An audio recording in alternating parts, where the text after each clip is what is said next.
locked in, ready to go for all things national football. I'm sure he's going to be reacting to the college football semifinals here and getting you ready for kickoff on Saturday. Good second screen experience. Live bet Saturday at noon East, and then ready, set, bet at 6 o'clock. Bunch of in-game wagering opportunities. The guys reacting live. And of course, keep it locked here on VSiN. Of course, a big thanks to everyone tuning in. Always appreciate it. Big thanks to our guest, Colby Dant. Follow him. College football experience, college basketball experience. Again, those guys crush it. College basketball, good time to get in now. They do a daily college basketball show. A lot of fun there in the chat. Stream it live over on YouTube. Of course, check out our show over on YouTube, Sports Gambling Podcast, Spotify, wherever you get your podcasts. We're going to be doing 2 live pregame shows this weekend, 1 o'clock West Coast time on Saturday, and then 9 a.m. on Sunday. Kramer will be releasing his live first touchdown card there exclusively, youtube.com/Sports Gambling Podcast. Big thanks to producer Johnny.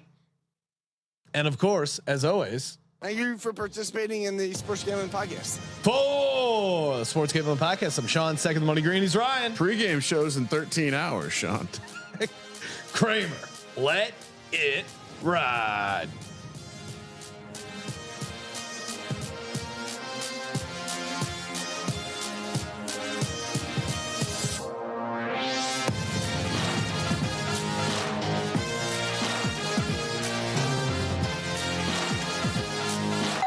Pizza's here. Oh, great. I'd love some, but I'm worried about my stomach issues. If you're worried about having diarrhea, gas, bloating, stomach pain, or loose, oily stools, it may not just be stomach issues. It could be a condition called exocrine pancreatic insufficiency, or EPI. With EPI, the pancreas doesn't release enough enzymes to break down food, but EPI is manageable. Use the symptom checker on identifyepi.com and talk to your doctor. That's identifyepi.com. Sponsored by AbbVie. You're still grooving, still connecting, still loving, still turning up, still thriving. You still got it, but your immune system, it weakens as you age. That's where vaccines come in. They help train and strengthen your immune response to fight off respiratory illnesses like flu, pneumococcal pneumonia, RSV, or COVID-19. Ask your doctor or pharmacist which vaccines you need. Book in minutes at vaxassist.com. Sponsored by Pfizer. In sports, timing is everything, and your moment is now with VSiN. If you're a business owner, advertiser, or media buyer, VSiN connects your brands to millions of engaged sports fans who don't just watch the game, they live it. Reach fans across our live television shows, top-ranked podcasts, daily newsletters. Right now, our country feels divided, but there's a place where people are coming together. I gotta tell you, I was nervous to talk to someone so different than me. Me too, but I'm glad we are. Love Has No Labels and One Small Step are helping people with different political views, beliefs, and life experiences come together through conversation, and it feels good. Wow, your story is so... interesting? Yeah. When people actually sit down, talk, and listen to one another, they can break down boundaries and connect as human beings. At lovehasnolabels.com/one small step, you can listen to amazing, life-changing conversations and find simple tools to start a conversation of your own. I know one thing. This conversation gives me hope. It gives me a lot of hope, too. Take a step toward bringing our country and your community together by having the courage to start a conversation at lovehasnolabels.com/one small step. A message from StoryCorps, Love Has No Labels, and the Ad Council. People do some pretty cool things in their 40s and 50s. Why should saving for retirement be any different? I mean, they go back to college, learn new instruments, start skateboarding. Whoa! Okay, maybe that one's not for everybody, but saving for retirement is. With aceyourretirement.org, you can get on track with your retirement savings no matter your age. Just have a 3-minute chat with Avo, the friendly digital retirement coach from AARP. You'll get personalized recommendations based on your input that are easy to understand and work with your lifestyle. It's quick, easy, and free. Plus, it's sponsored by AARP, so you know they got your back. Woohoo! Gnarly move, Dad. Thanks, sweetie. So wherever you are in your retirement savings journey, head to aceyourretirement.org and start chatting with Avo today. That's aceyourretirement.org. A message from AARP and the Ad Council. Village Tavern's been a beloved local landmark in Hubbard, Ohio for nearly a century, and now it's better than ever. Recently renovated and still serving up the same warm hospitality, the Village Tavern is your go-to spot for great food, cold drinks, and a laid-back atmosphere. Whether you're stopping in for dinner, catching up with friends, or just looking to relax, you'll enjoy a full menu of American favorites, rotating drink specials, and friendly service that makes every visit memorable. Be sure to visit the Village Tavern at 746 North Main Street in Hubbard, right next to Repair That Glass. To learn more, go to villagetavern3.com.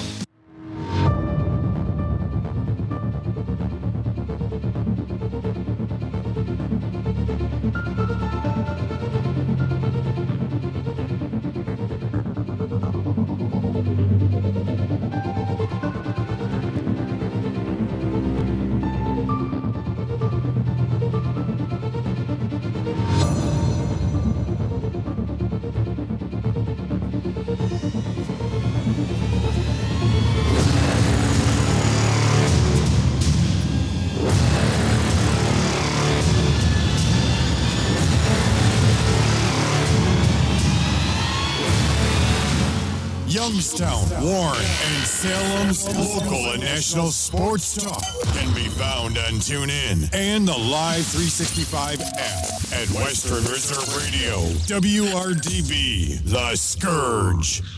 During the fall and winter, grilling season never ends, and Gessler Propane is your local supplier that makes sure you get your hard-earned money's worth. Why go to gas exchanges to pay higher prices for tanks not filled to capacity? Gessler Propane makes sure you're prepared for year-round grilling with 100% filled tanks at a reasonable cost. See Bob Monday through Friday, 10 to 4, and Saturday, 9 to 3 at Gessler Propane, 702 Youngstown Poland Road, Struthers, or call 330-755-9119. Gessler Propane. They got gas. If I could be you. And you could be me for just 1 hour. If you could find a way To get inside each other's mind. Walk a mile in my shoes. Walk a mile in my shoes. Walk a mile in my shoes. We've all felt left out. And for some, that feeling lasts more than a moment. We can change that. Learn how at belongingbeginswithus.org. Brought to you by the Ad Council. Walk a mile in my shoes.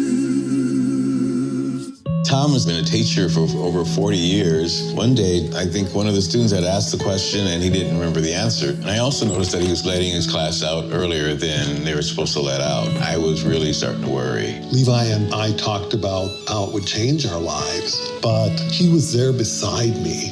When something feels different, it could be Alzheimer's. Now is the time to talk. Visit alz.org/ourstories to learn more. A message from the Alzheimer's Association and the Ad Council.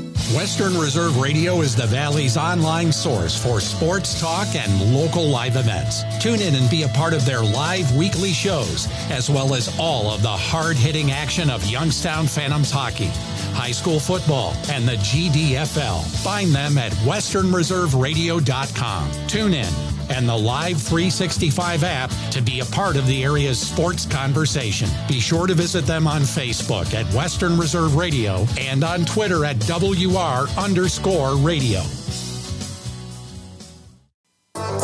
It's time to kick back and listen to the Sports Page with your host, Pat Lucia, right here on Western Reserve Radio. You can call the show at 330-707-4202 and tell everyone what's on your mind in the wonderful world of sports. Now, here's your host, Pat Lucia.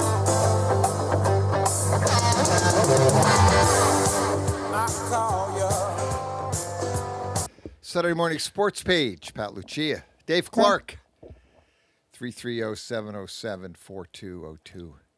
Get in, talk sports. Do it every Saturday morning here. Here is Western Reserve Radio. For those that did not watch the college football game last night between Indiana and Oregon, you didn't miss much from a competitive standpoint. Indiana 56, Oregon 22, and it could have been a lot more. I think Indiana could have put 70 on them almost. They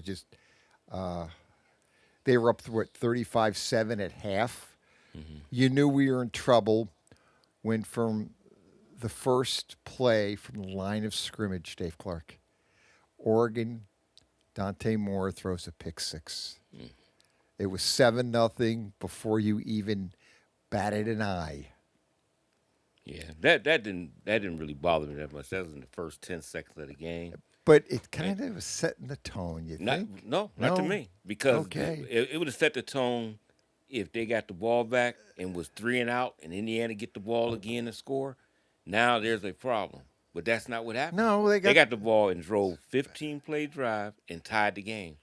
Indiana kid. That right there said, okay, you ready to play. You're right there, 7-7. But when they got that second and third turnovers. It was over. That one when the running back was in the way. Yep, hit the arm. And then the other one when he got strip sacked. Yeah. It was over. Yeah, that was all. But at the beginning, I've never, couldn't play the game, any sport, if you think it's over on the very first play. Big things happen on the first play. It doesn't matter. Yeah. You can scratch that out. 10 seconds? You still got 59 minutes and 50 seconds to play. One score is not going to do anything, but if it was on over and over and over, yeah. But then when they came right back, they showed that they was there to play. But when they turn that ball over a couple more times, you can't keep doing that. Not with a team that doesn't really make a lot of mistakes. No, Indiana doesn't really. They don't make mistakes. And I guess from looking at it, I think you're going to have a real interesting final. Miami beat Mississippi Thursday night, 31-27. Don't sleep on Miami. Indiana is a 7.5-point favorite. I looked, that came right out, but don't underestimate Miami. Everybody has been. They're a 10 seed. They beat Texas A&M, not a very impressive way, but they won. They beat Ohio State. And then that Mississippi game, they won at the end of the day when Miami had to drive down the field and win the game.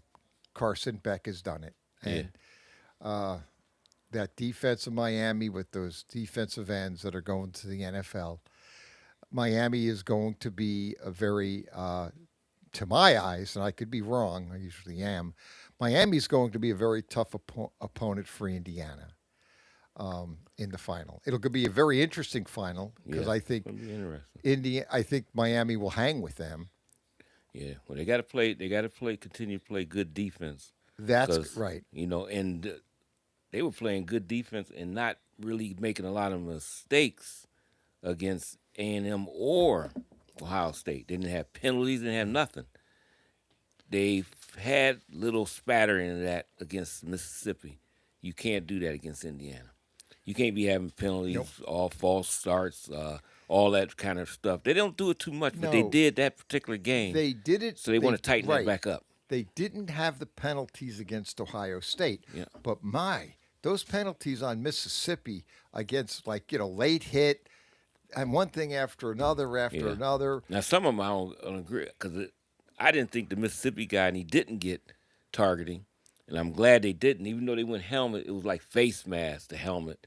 You can't. I mean, I don't know how you play the game if you're going to come up to make a tackle and you coming straight up with your head just up looking and they duck their head. Right. I mean, and that's the and they didn't call it. That was good. And that was good. But then they called the other one. And the guy said he launched. And I'm looking, I said, he didn't launch. No. He just came right past. And really his helmet. It wasn't. It was his shoulder. The shoulder pad. Yeah, and his helmet just clanked up on the side of it. But it was more of the shoulder pad, but they hit him for targeting and that's it. They throw him out of the game. Yeah, that's the thing about it. That can really change stuff. Say somebody was talking yesterday on Mad Dog Russo called in and said, can't they just keep him out for a series and let them, 15-yard penalty out for the rest of the quarter. Yeah, okay. Now you do it a second time, you out the game. Yeah, okay. Second, right. There you go. Something like that. Yeah. Where you're not and that one I thought was kind of questionable. And the other one I thought was more of a could have been, but they said, no, it collided. I said, okay, that's fine. And then that one I thought, I don't know about that one because I said, well, he hit him more with the shoulder pad. And then they were like, no, then they said no, he's targeting. And then they throw the guy out, and I was like, God, I said, I thought that was. I mean, you have some of these that are borderline. I think that if you don't know, just say we're not going to, we're going to assess the penalty for unnecessary roughness, maybe, but not throw the guy out. I mean, if you're going to go so far as saying that it was but I think when they want to throw these guys out of the game, I think that's over the top, especially on some of these hits that don't really look like really targeting. Yeah. Right. And I mean, if you got to look at the intent. Right. So if a guy comes across the middle and you coming full speed and you duck your head, you know there's going to be a violent collision. I see them throwing them out with that. Okay. But I see guys come across, they do hit them, but you can see they're not trying to No, spear. they're not spearing him. It's just the way they collided. Right. Your automatic reaction as an offensive guy and a defensive guy, anybody that played it, when you coming to collide with somebody, you don't just run right into them standing straight up. No. You automatically lower your shoulder, lower your head, and compact yourself for the collision. Right. So they're going to hit heads sometimes. Right. And when you see that, if you want to give him 15, give him 15. But when you say a guy's out, and that could be one of your key players, see that's and they're out for the game, now you got to bring a guy off the bench, cold, hasn't been in the game, and you got a vital part of the game going on. That is terrible. I don't like that part. That I think you should give him a second opportunity. And I don't think nothing wrong with what your friend was saying, like it was a series. But if you want to make it more severe, they're out for the rest of that quarter, or equivalent to a quarter. If they at the 6-minute mark, they got to do 9 minutes in the second half. Right, and then come back. Hockey. Where in the penalty box. Penalty box. Yeah, put them in the penalty box. Put them in the penalty box for 5. They do it again, they're out. Right. Come on. Like, do that. Do a penalty box for 5 minutes. 5-minute penalty box. Yeah. Okay. Then the guy gets back. He does it again. Then you put him out of the game. Right. But that, to me, is just so over the top where they're out of the game. Like last night, that game, when they threw that guy out, the Miami player, I thought, no, I mean, and that wasn't. Yeah, it wasn't even violent. No. He was stumbling forward to make that tackle. Right. And the guy lowered. They didn't hit head to head. It was shoulder. Yeah. And that's kind of what I don't understand with the rule. And I think that creates a lot of problems. I think maybe they obviously need to revisit this rule in college. Okay. The NFL, they don't have where they throw them out. They give them unnecessary roughness 15 yards. Now, if they make contact with the referee, they get thrown out, which you understand that. But they don't throw them out of the game in the NFL. I started trying to think about. I couldn't remember if they did or didn't. I couldn't remember what happened if they disqualify a guy. I got to look it up. We have, but theirs is a little bit. Now, if they do it, it's got to be a little bit more egregious with the NFL. They give the NFL gives them leeway. More of a leeway. Yeah. They probably. I have to look it up. I just don't see a lot of guys in the NFL getting thrown out like college. No. And that's a I don't know. But that to me just, especially when you're questioning whether or not it's targeting. And the rules guy didn't know. No, that guy was getting them wrong anyway. Yeah, and he's a referee. And he's a referee. And he didn't know because he had the one guy out. He said, "No, that's targeting. He's out." And then they came back. Nope. Okay. And what's called was made him mad. Right. I could tell when Chris Fowler said. Right.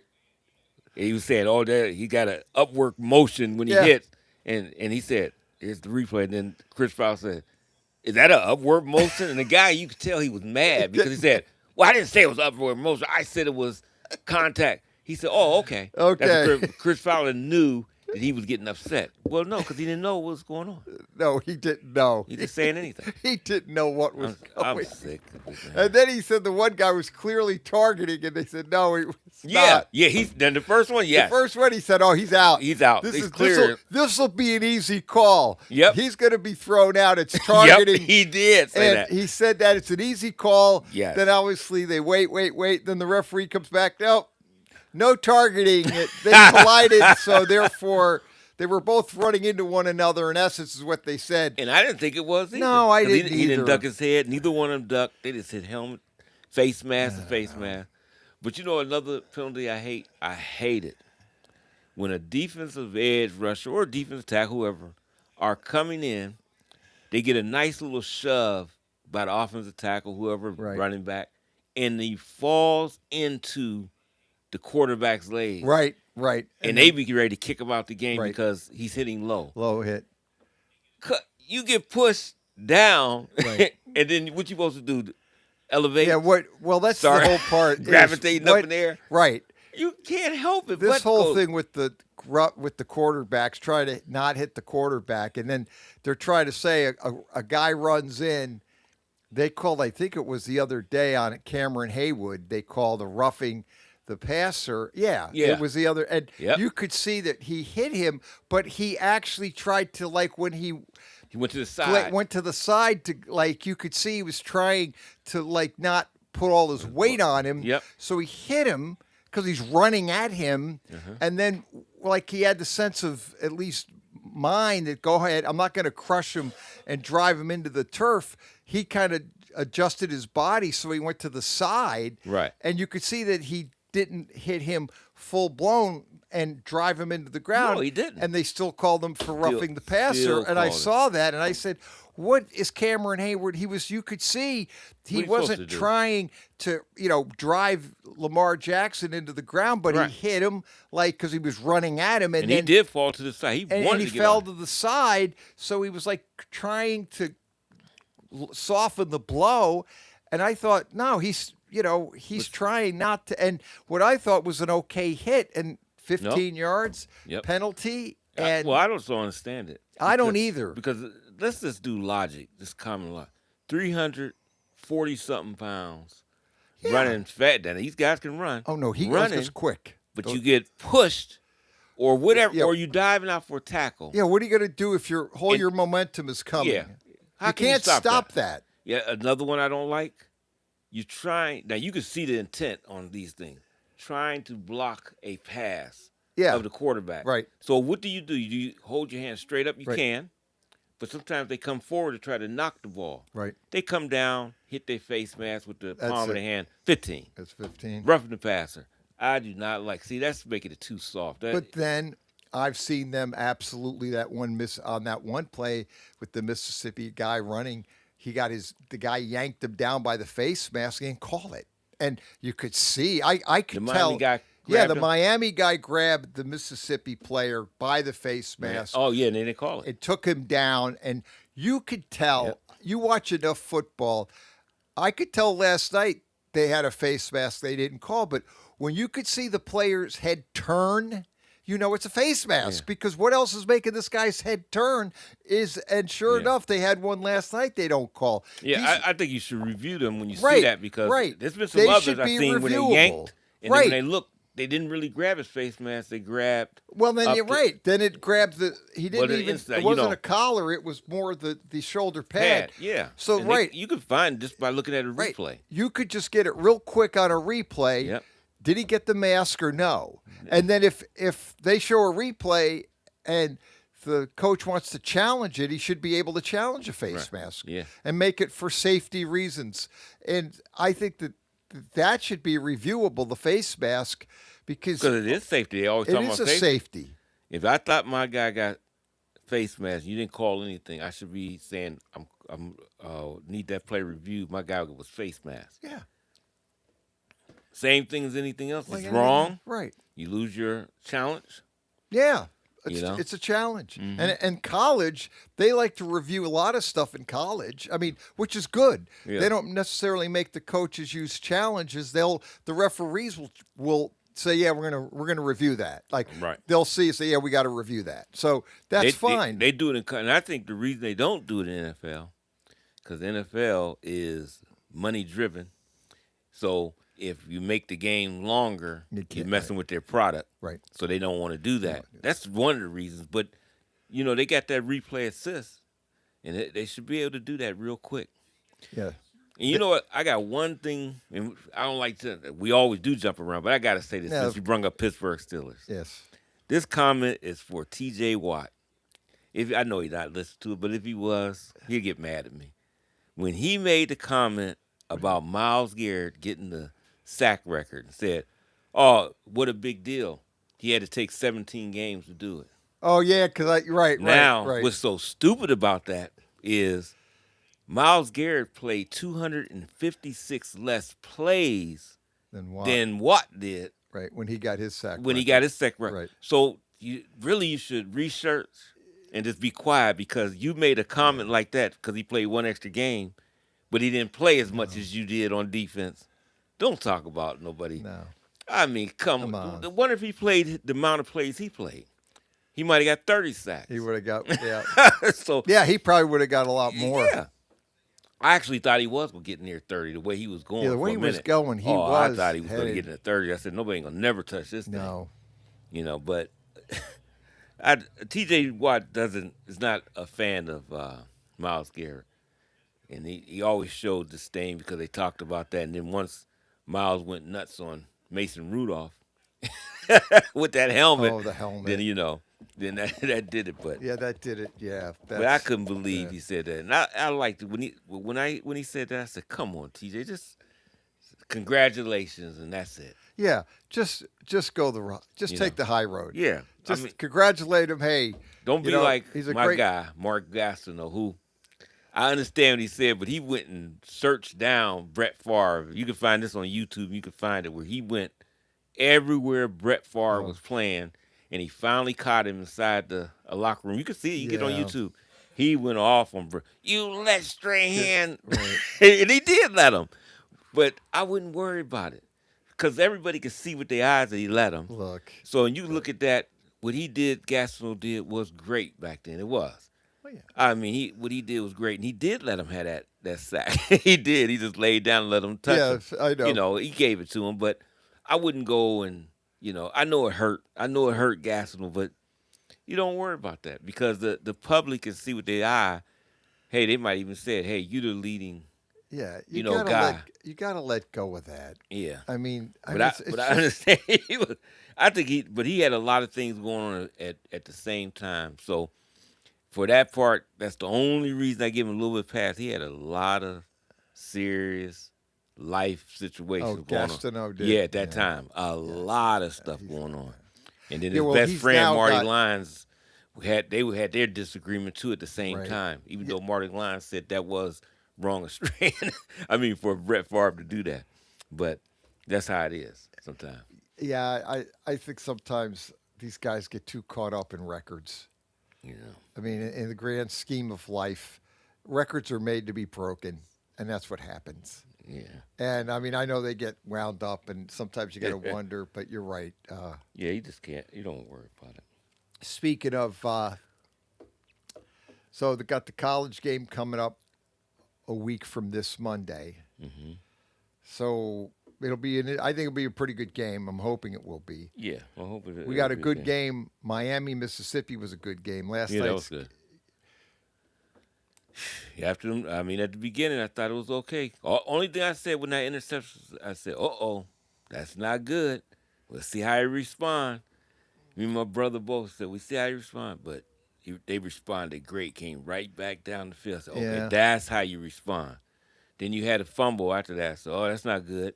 When they fumbled it inside the 5. But, But then that second one, that next second strip one, sack, that's but it. So Oregon's defense really couldn't stop Indiana pretty much all night. They wasn't going to stop either. That's why they couldn't make mistakes. Yeah, and they could have went back. I thought it could be a track meet game. It could go back and forth. Yeah. The problem you have is Oregon had no room of error because Indiana just Fernando Mendoza sadly will be the number 1 pick unless some team decides they're going to give the Raiders everything in the kitchen sink to move up to get him, which maybe will happen and he'll go to a decent team, but he's going to probably end up a Raider.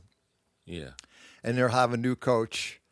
And we'll get to because we got to look at all these coaches. I was thinking to myself, we kind of thought that there'd be maybe 5 openings, 6 openings. I remember we were talking about it. Well, it's up to 8 now, which there's 32 teams. and there are 8 openings as of now. That's 1/4 of the league. 25%, 1/4 of the league is turned over there.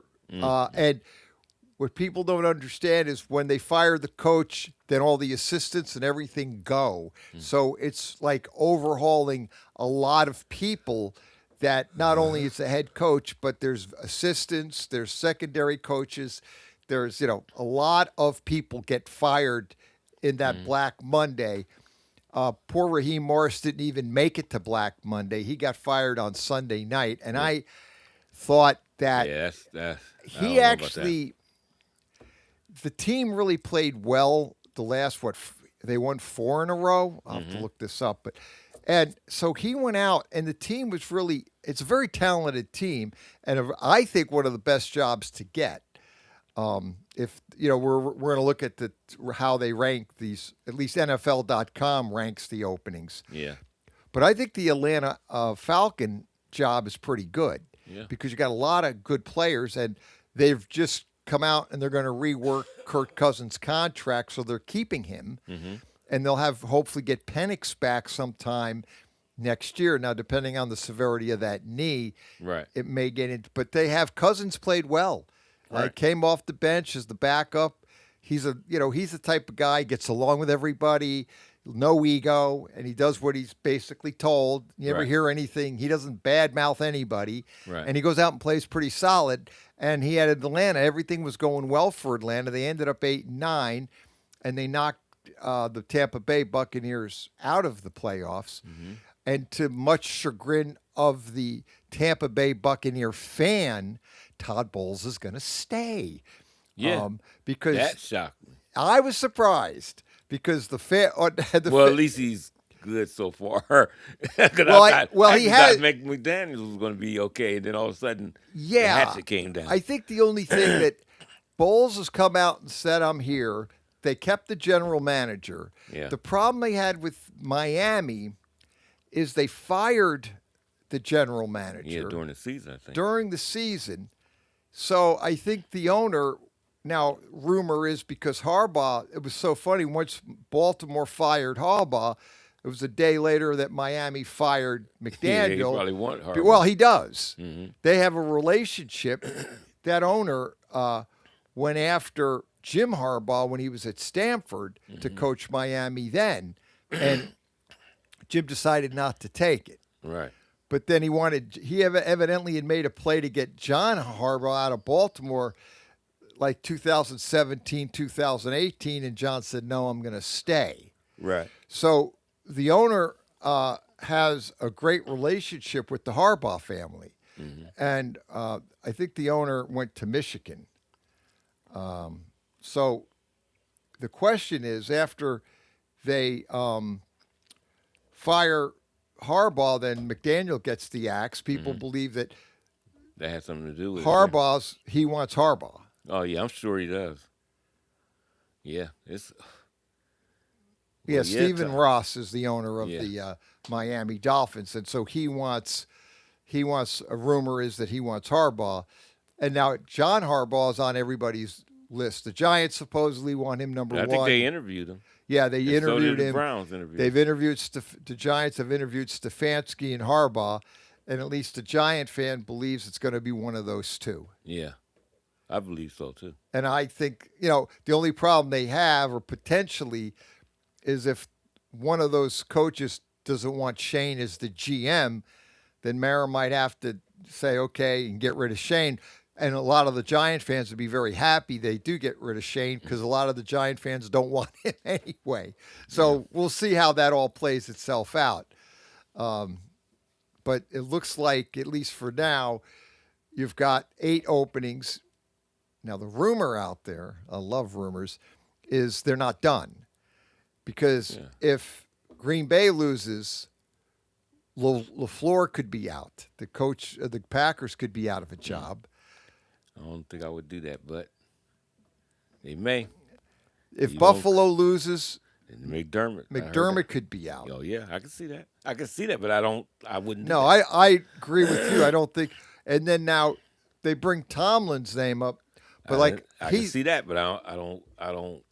think they should do that either. Tomlin's not going anywhere, and because this is what the deal is.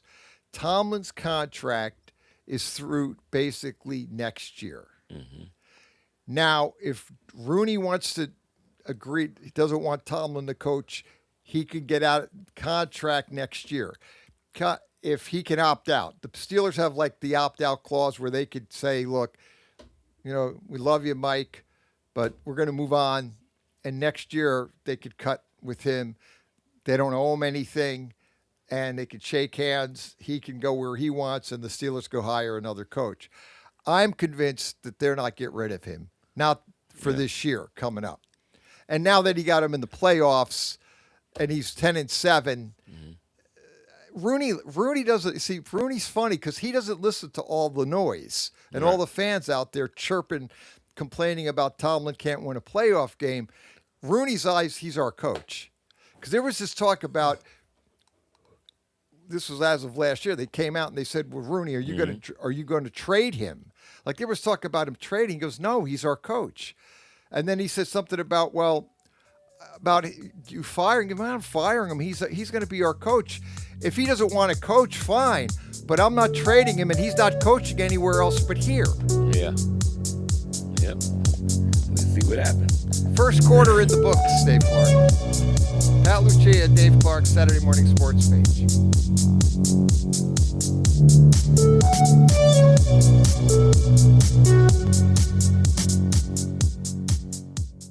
Are you ready to join the legacy? This is your chance to become part of something special with the Youngstown Patricians. Honoring the proud football tradition of the Valley, we're on the lookout for talented post-high school athletes who want to make their mark on the field. Whether you're a seasoned high school athlete, college, or former professional player, develop your skills and become part of a team that values hard work, dedication, and community spirit. Don't wait. Begin your path to the gridiron by visiting youngstownpat.com or contacting us on Facebook at the Youngstown Patricians. Be bold, be legendary, join the Youngstown Patricians today. Here's a fun fact for you. The average chameleon can point their eyes in 2 different directions. On the other hand, the average human can't. So unless you're a chameleon, there's absolutely no way you can focus on texting and driving at the same time. So don't do it, unless you're a chameleon. Visit StopTextsStopWrecks.org. A message brought to you by the National Highway Traffic Safety Administration, Project Yellow Light, and the Ad Council. Looking for future leaders we can believe in? Look no further than the high school student athletes right here in Ohio. High school sports teach young people how to be effective leaders. It includes learning to listen, accepting responsibility, being a good role model, and it's about respect. The result, it transcends sports. It gives us hope for the future.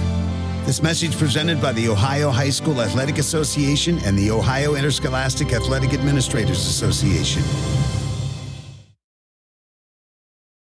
Sherman Gillums Jr., Paralyzed Veterans of America. For more than 70 years, Paralyzed Veterans of America has helped hundreds of thousands of veterans get all the benefits they've earned. Al Kovac Jr., Paralyzed Veterans of America. We provide one-on-one support tailored to your individual needs, including healthcare advocacy, benefits support, and career assistance.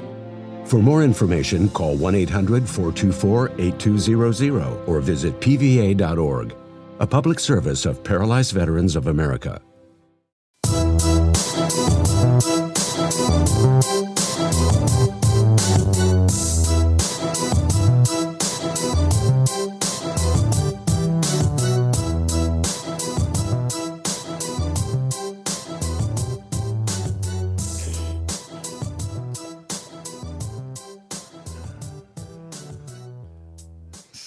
Saturday Morning Sports Page. Pat Lucia, Dave Clark coming back at you. 330-707-4202. We go to noon today, Dave Clark. Mm-hmm. I did not expect that game last night to be that one-sided. No. I thought Indiana would definitely win, but I thought it would be maybe similar to their first game. But right. I thought Indiana would eventually pull away and win, but that dominance, no, I didn't know. No. They just hammered them. Well, everybody said, a lot of experts were saying how hard it is to beat a team twice in a year. Mm-hmm. In Oregon, lost to Indiana at Oregon earlier in the year. I think it was 27-17.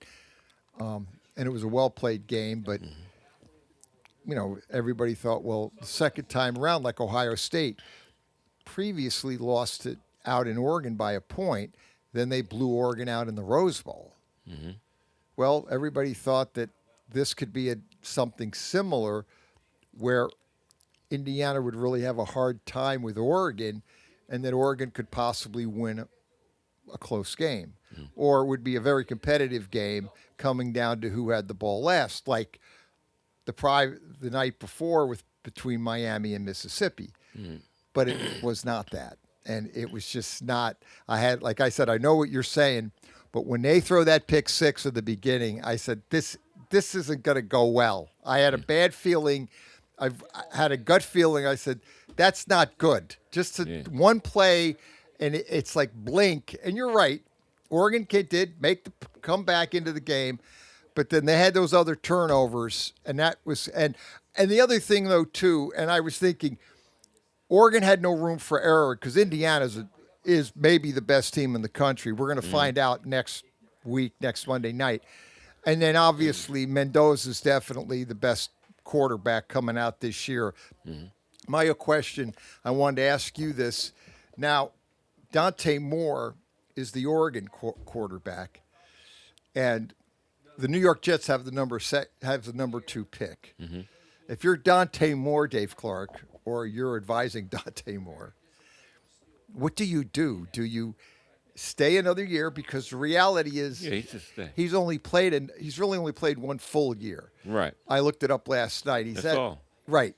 He was Dylan Gabriel's backup. Yes. And stuff. So. And he was a red shirt. He was redshirted in Oregon. He played 3 games and redshirted that year and didn't play. So he played for UCLA. I remember that too. He played, but he only started 5 games Yep. there. I remember that. And he looked good as a freshman. Yeah, he looked good. You could see it, but that's still not enough.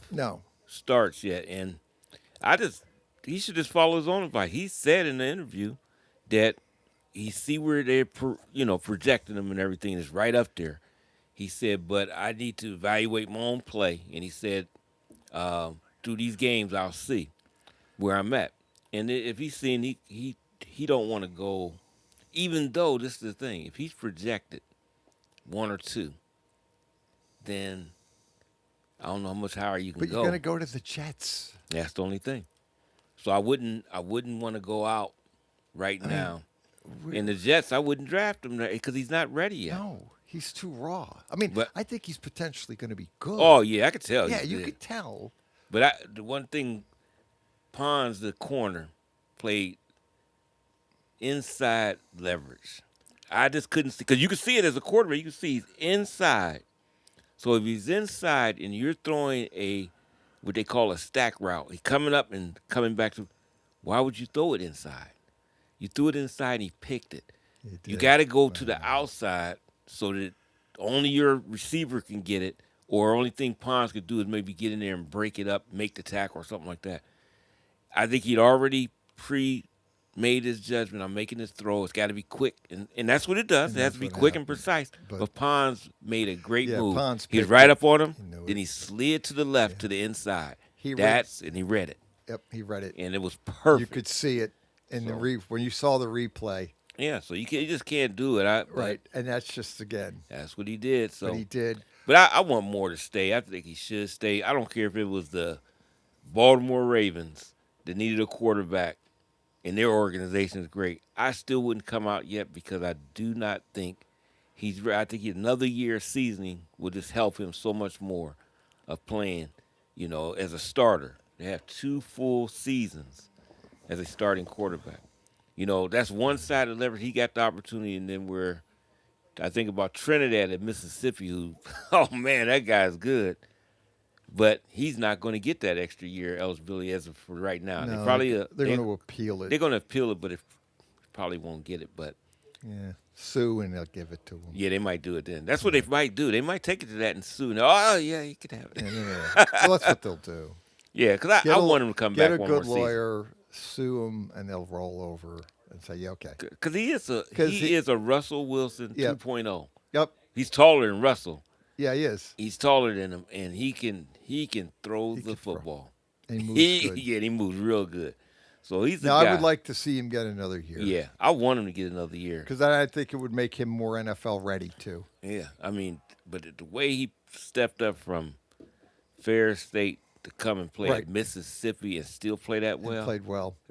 See, That's the guy that that can if play. you're an NFL team and you see that, you start to think that this young man has a upside. Like, Oh, you know he's he really does. developing. He's not there yet, and he's not.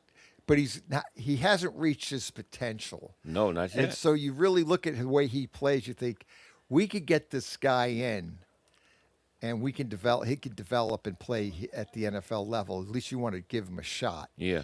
But if he gets another year under his belt, I would think that then he could be potentially a top 5 pick next year. Yeah, I mean, that year guy- after next. Yeah.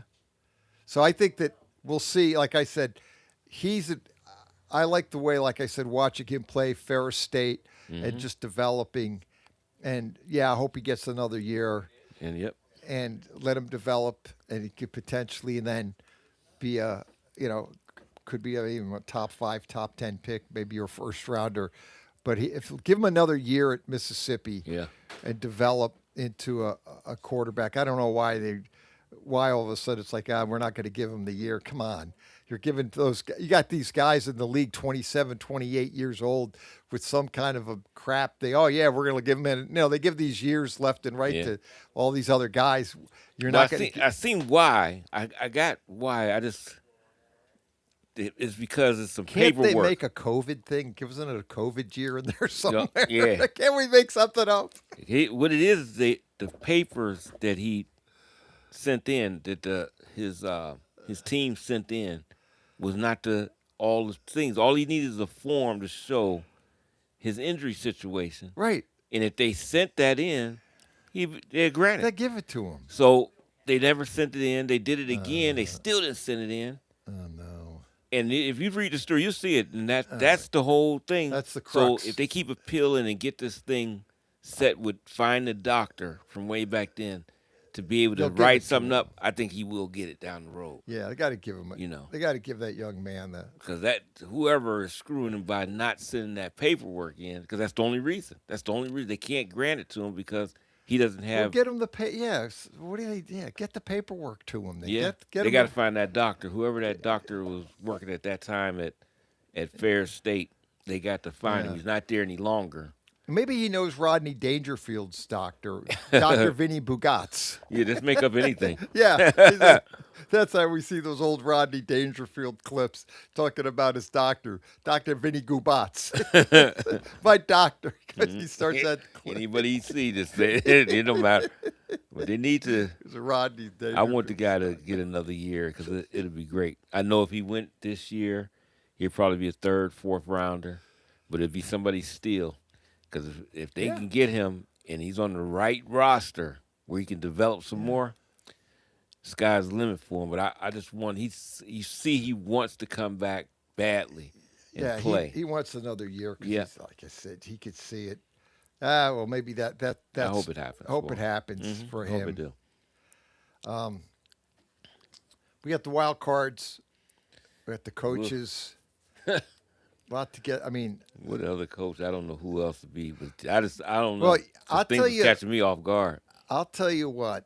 At this rate, the other coach, and I'm not sure. I haven't heard a definite, and you can correct me. I don't know if Aaron Glenn's out of the woods yet. Yeah, I mean, we haven't heard nothing on that front at all. I don't know. I mean, so I won't be surprised. I won't be with that owner, with Woody Johnson. I don't know. Yeah, no. And the way the whole team is run, you don't know. Yeah. But there's a lot of talk about he could be a one and done. Well, I think this, if he does make it, honestly, if they are terrible again next year, he's done. Well, I think he'll be out. He'll be out then. If he gets another year. Yeah, that's what I'm saying. If everything goes well, but he may not make it, because they haven't really. I mean, the Jets haven't come out and said, "Yeah, he's our guy. We're keeping him," and kill the rumors. I haven't heard any of that, and he's just like. Have you heard rumors that he is going to be replaced? I haven't heard that. I haven't, but they I haven't heard anything. I haven't heard anything. Yeah, well, maybe they're just going to keep him, because the longer they wait, the worse for them, because these But places will get these other guys will go wherever. But it is the Jets, so they could. Yeah. That's what I mean. Would you say that you're right? The longer the wait, the You worse ain't it getting is. one of these guys. And you then might I'd not get go, them anyway. They you're might not right, want it. But it is the Jets. Yeah, And I can see the Jets just. Unless they got a college guy in mind who is very interested and they could got time. But these guys like Harbaugh and Stefanski's and the other guys is out of a job, or even like he's talking earlier, Brian Flores maybe getting an opportunity. These guys are not waiting all day, and then they ain't going to want to go to a. They want to make sure the franchise is solid all the way. You know, they done made some changes, the Jets. I mean, I will say that, but I just think Woody Johnson, he just interferes too much. He interferes too much, and he needs to let the guys they bring in there run things. He don't. He gets in there and because of know the way the reporting structure is, the GM reports to him, but the head coach reports to him. The head coach doesn't report to the GM. Yeah, he should. That's what he should. Normal, but not there. Yeah.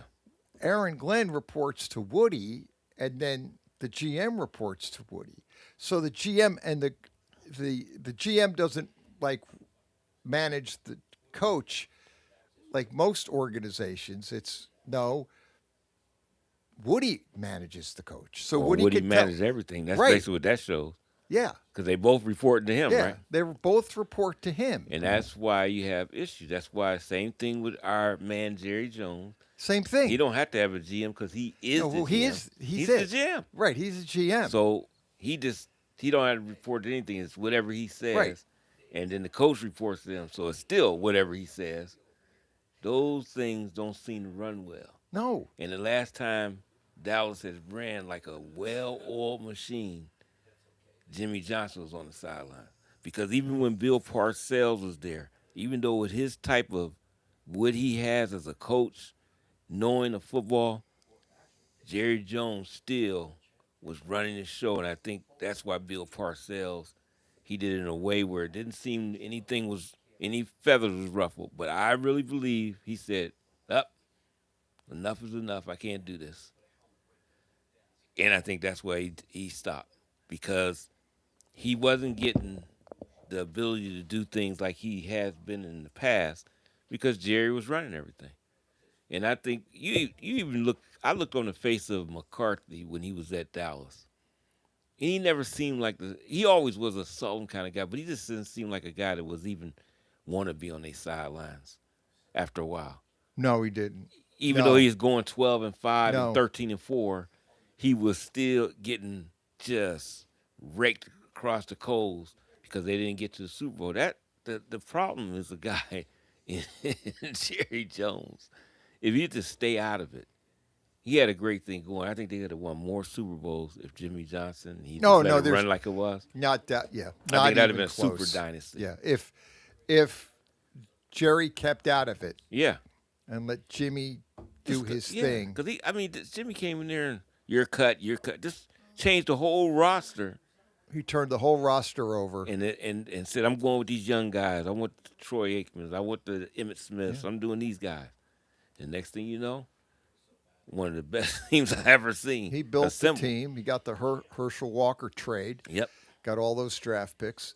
Jimmy built the team. Really, Jimmy Johnson was really responsible with drafting the players, too. We had a GM, but let's call it, we know that for the most part, Jimmy built that team. Right. From ground up. Sadly, Landry and the team was just on a steady downward slide.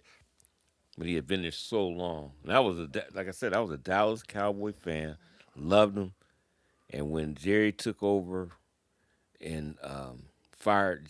fired Jimmy. Landry. Yeah, he fired Landry. So cold the way he did. Stepped in. Get out. Totally it was just, how do you do a legend like that? So...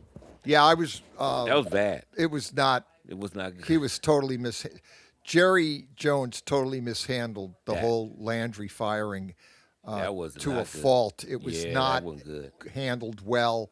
Not that, granted, usually firing a legend is hard to do, but Jerry just used no kind of sense of, okay, this is the guy. People don't go back.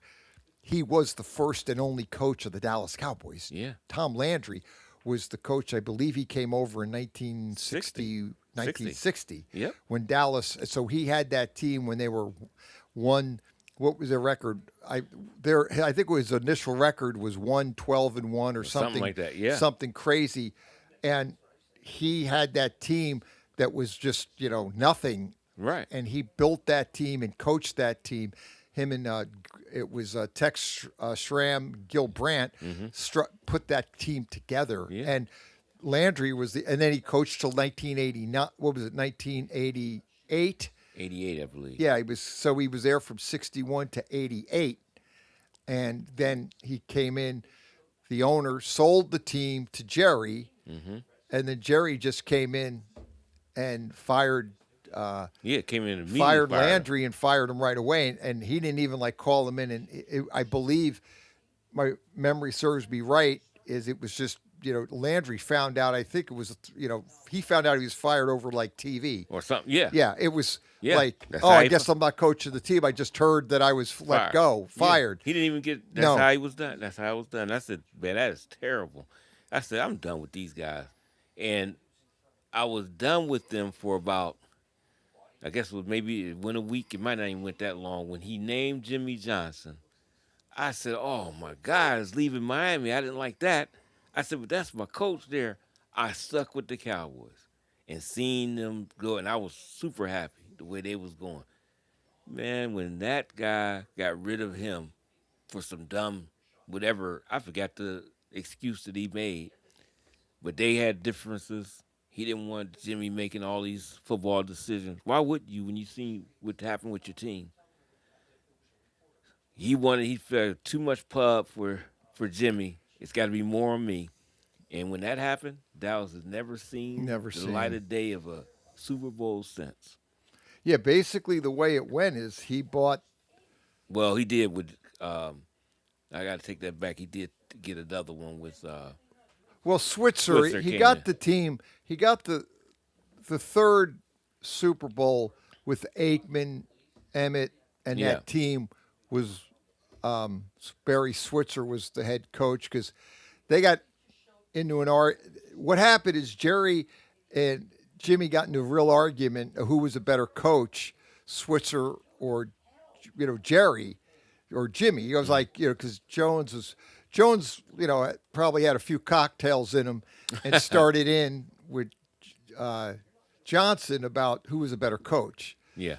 And he thought Switzer was actually a better coach than Jimmy Johnson. Right. And told him that. Evidently, this is they get into this big argument, who is a better coach, and then he gets mad. Jerry gets mad at Jimmy and ultimately fires him and hires Barry Switzer to almost prove my point that he's a better coach. Right. That kind of thing. And then he gets the Super Bowl. And he got the Super Bowl. I told you. And then ultimately, though, right after that's when the team started to go downhill after they won the Super Bowl, which would have been for the 95 season because they won the 96 Super Bowl when they beat Pittsburgh because Neil O'Donnell kept throwing the ball to, what was his name, Rod Smith? Larry Brown. Thank you. He kept throwing the ball to Larry Brown, who kept catching it and running it in for a touchdown, and Neil O'Donnell couldn't determine that I don't know Larry Brown was not on his team. I don't know what happened to Neil. I have no Neil idea. Played great all season. He had a great season with the Steelers he was clutch. Leading up to the Super Bowl. And then in the Super Bowl, like I said, I remember watching that Super Bowl like it was yesterday. I've never seen a guy turn and he to kept throwing the ball to Larry Brown. I mean, dead, in his hands, and no one was really around him. And I was thinking, what is he doing? Yeah, but I don't know what the heck they was doing. And they made Larry Brown a lot of money. I still remember he got that big contract from the Raiders for there. And I thought, me being at the time a Cowboys and Raiders fan, I said, Larry Brown's not going to play well for the Raiders. And people would ask me, they said, why you think that? I said, because he's a zone guy. And Al plays man to man. I said, I know Al's the owner, but he demands his corners. He wants his corners to be out there on man to man. I said, Larry Brown's not a great man to man cover. And he fizzled out so quick with the Raiders because he's not that. He was a zone guy. Yeah. And they gave him a lot of money. They gave him a lot of money. As a free agent because he had a great Super Bowl. Yeah. I mean, man, that's a dream come true type Super Bowl. But O'Donnell, something was wrong with his glasses. Something, his lens on his eyes was messed up because he was throwing these. We're not talking about tip passes. We're talking about beautiful spirals to him. Right to him.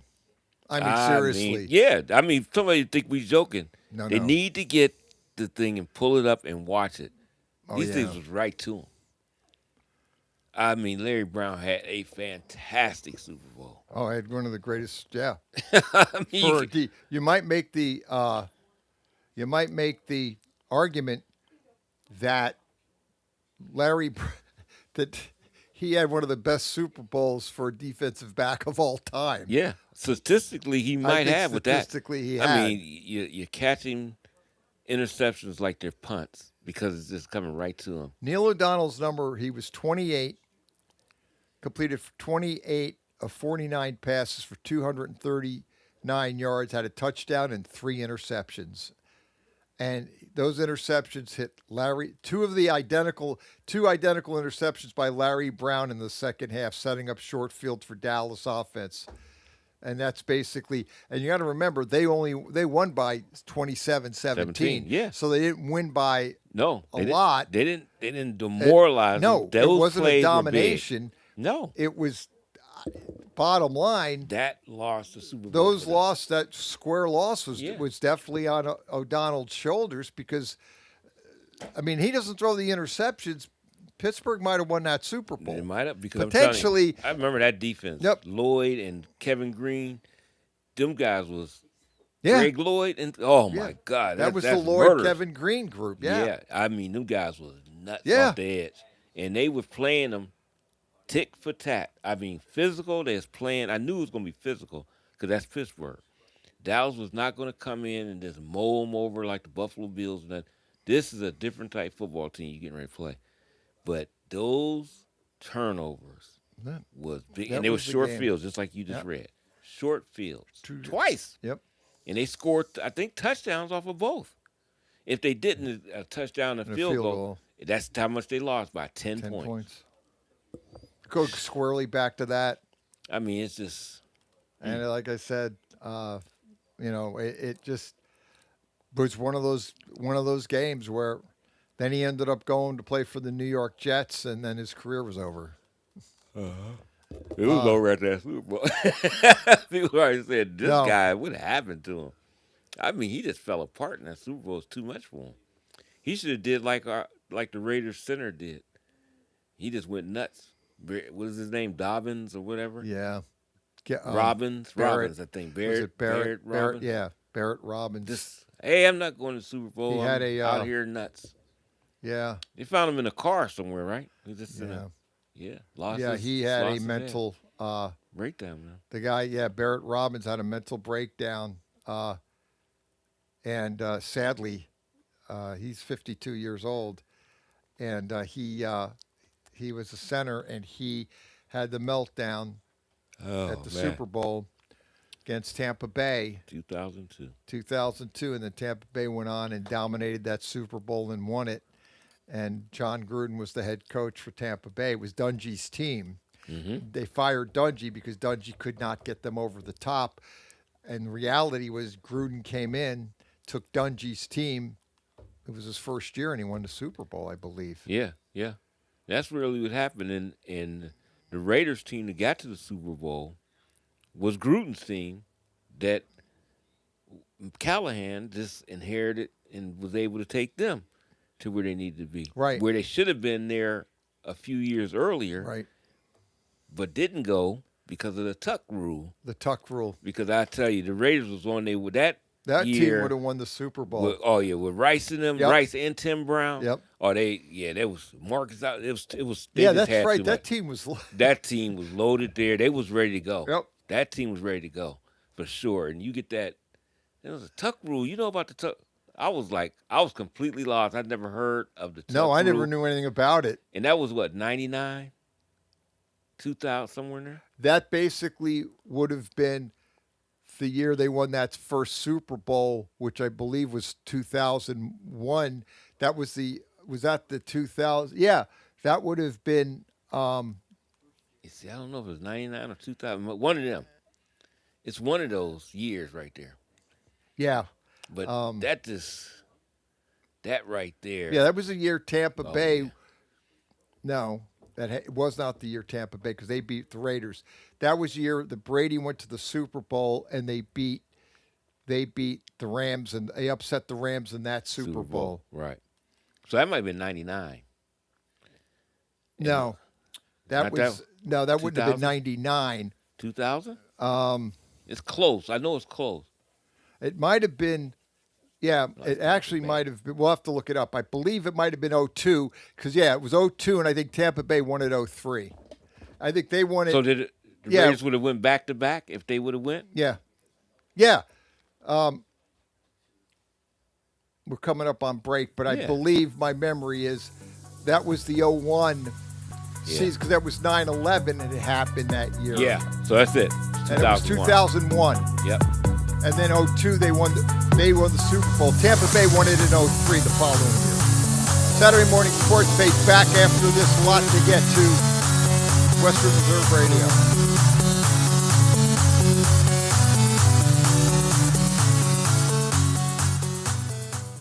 The stations that always keep you in the zone. I love it. It's awesome. Western Reserve Radio, Western Reserve Radio 2, and City View Sportscast, Youngstown, Ohio. Located in Applewood Estates in Boardman Township, the Applewood Swim and Tennis Club offers a pleasant family environment. Choose a membership that meets your needs and enjoy a relaxing venue that includes not only swimming for the family, but also youth activities such as competitive swimming, tennis, and more. Enjoy the friendly atmosphere all summer long with the staff and members of the Applewood Swim and Tennis Club. For more information, go to applewoodswimandtennis.com or call 330-953-2833. Honorary Forest Ranger Betty White here, lending a hand to my dear friend Smokey Bear. Because for years, he's only said, only you can prevent wildfires. But there's a lot more to say. Like if you park your car on tall, dry grass, the hot exhaust pipe can start a wildfire. So keep the animals safe, especially the cute shirtless one. Go to SmokeyBear.com to learn more about wildfire prevention. Brought to you by the U.S. Forest Service, your state forester, and the Ad Council. Not completing high school is more of a social thing than it was an academic thing. Even though all these years have passed, I still had that longing to have my diploma. At age 30, Carissa finished her high school diploma. If you're even considering getting your high school diploma, you can do it. No one gets a diploma alone. If you're thinking of finishing your high school diploma, you have help. Find free adult education classes near you at finishyourdiploma.org. That's finishyourdiploma.org. Brought to you by the Dollar General Literacy Foundation and the Ad Council. Are you tired of switching apps just to catch your favorite shows and live events? Say hello to the iMedia1 Network app, your one-stop destination for streaming and everything that matters. From national sports to exclusive local content, Western Reserve Radio, Western Reserve Radio 2, and City View Sportscast are now all in one place, anytime, anywhere. Download the free iMedia1 Network app on iOS and Android and unlock the future of sports audio in the palm of your hand. The iMedia1 Network, your sports app in the Valley.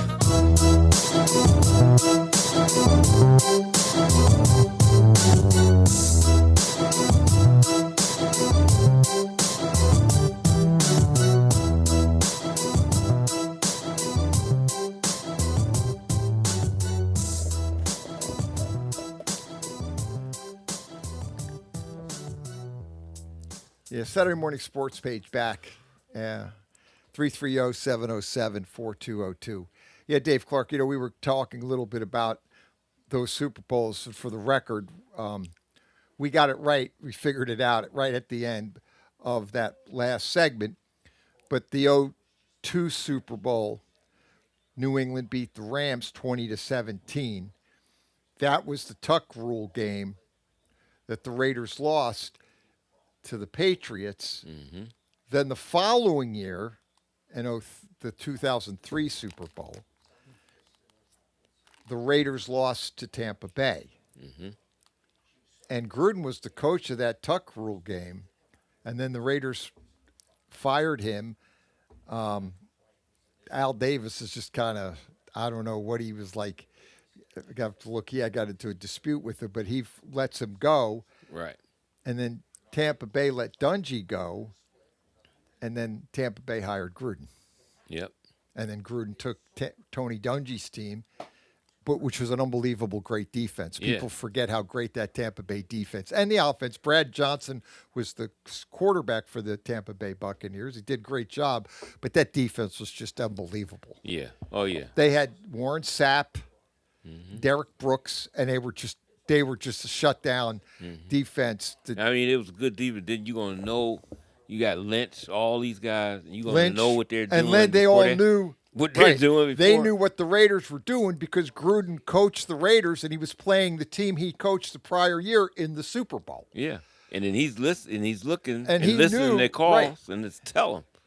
So when they went into the game, he pretty much Gruden gave them exactly what, and the Raiders didn't make any changes. Then they lost the center, poor Barrett Robbins, and just poor Barrett Robbins reading his history after pro football's he was bipolar and had a lot of issues with mental illness with it, sadly. But getting back to that situation with the tuck rule. Oh, that was terrible. The Raiders probably would have got in that Super Bowl instead of New England, and they would have played the Rams. Yeah. And again, maybe they beat the Rams. The Patriots beat the Rams, and that was the one where I'll never forget that Super Bowl. I believe it was tied, and John Madden was doing the game, and he said, well, New England should just take a knee and get it in overtime. And New England kept the ball and got it down the field, and they kicked the field goal, won the game. Mm-hmm. And people always bring that up, how John Madden got it wrong. That because Madden came out and said, if New England was smart, and that was Belichick's first Super Bowl. Mm-hmm. And, Belichick had Brady going for it, got out of bounds and got down a field goal and pretty much kicked the field goal and won the game. Right. One of the better Super Bowl games from a competitive standpoint. Yeah, it was a good game. But I remember that well, and I remember then the Rams lost, but 2 years prior to that, the Rams beat the Titans, the greatest show on turf.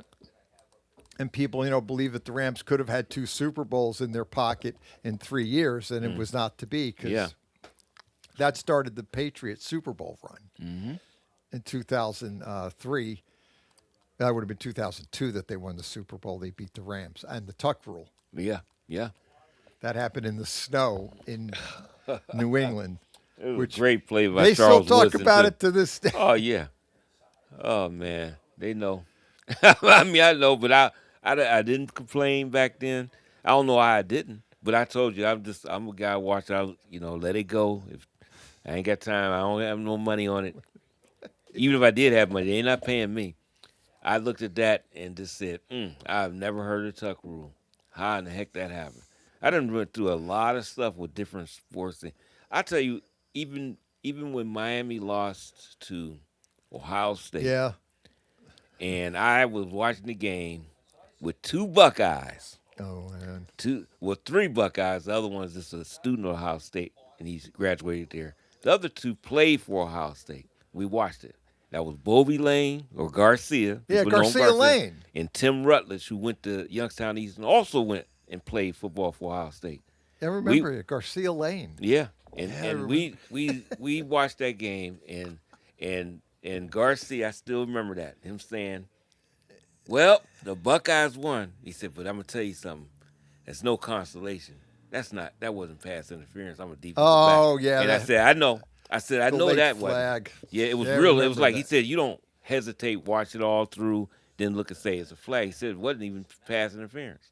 So he said, but that's the way it goes. So the Buckeyes win. He just messed with me. But I still remember, I said, that's the way it go, though. That's the way things go. People get caught up in it, but I mean, I watched the Eagles and a little tug on what is it, Kelsey's side pocket or whatever Yeah, they that was the call. 2023 Super Bowl. Anything to keep the dynasty going. 38-35. I still remember that. I That was remember that so like it egregious because these guys have been allowing them to hand fight all game long. They allowed the players to. That's why the Super Bowl is really good.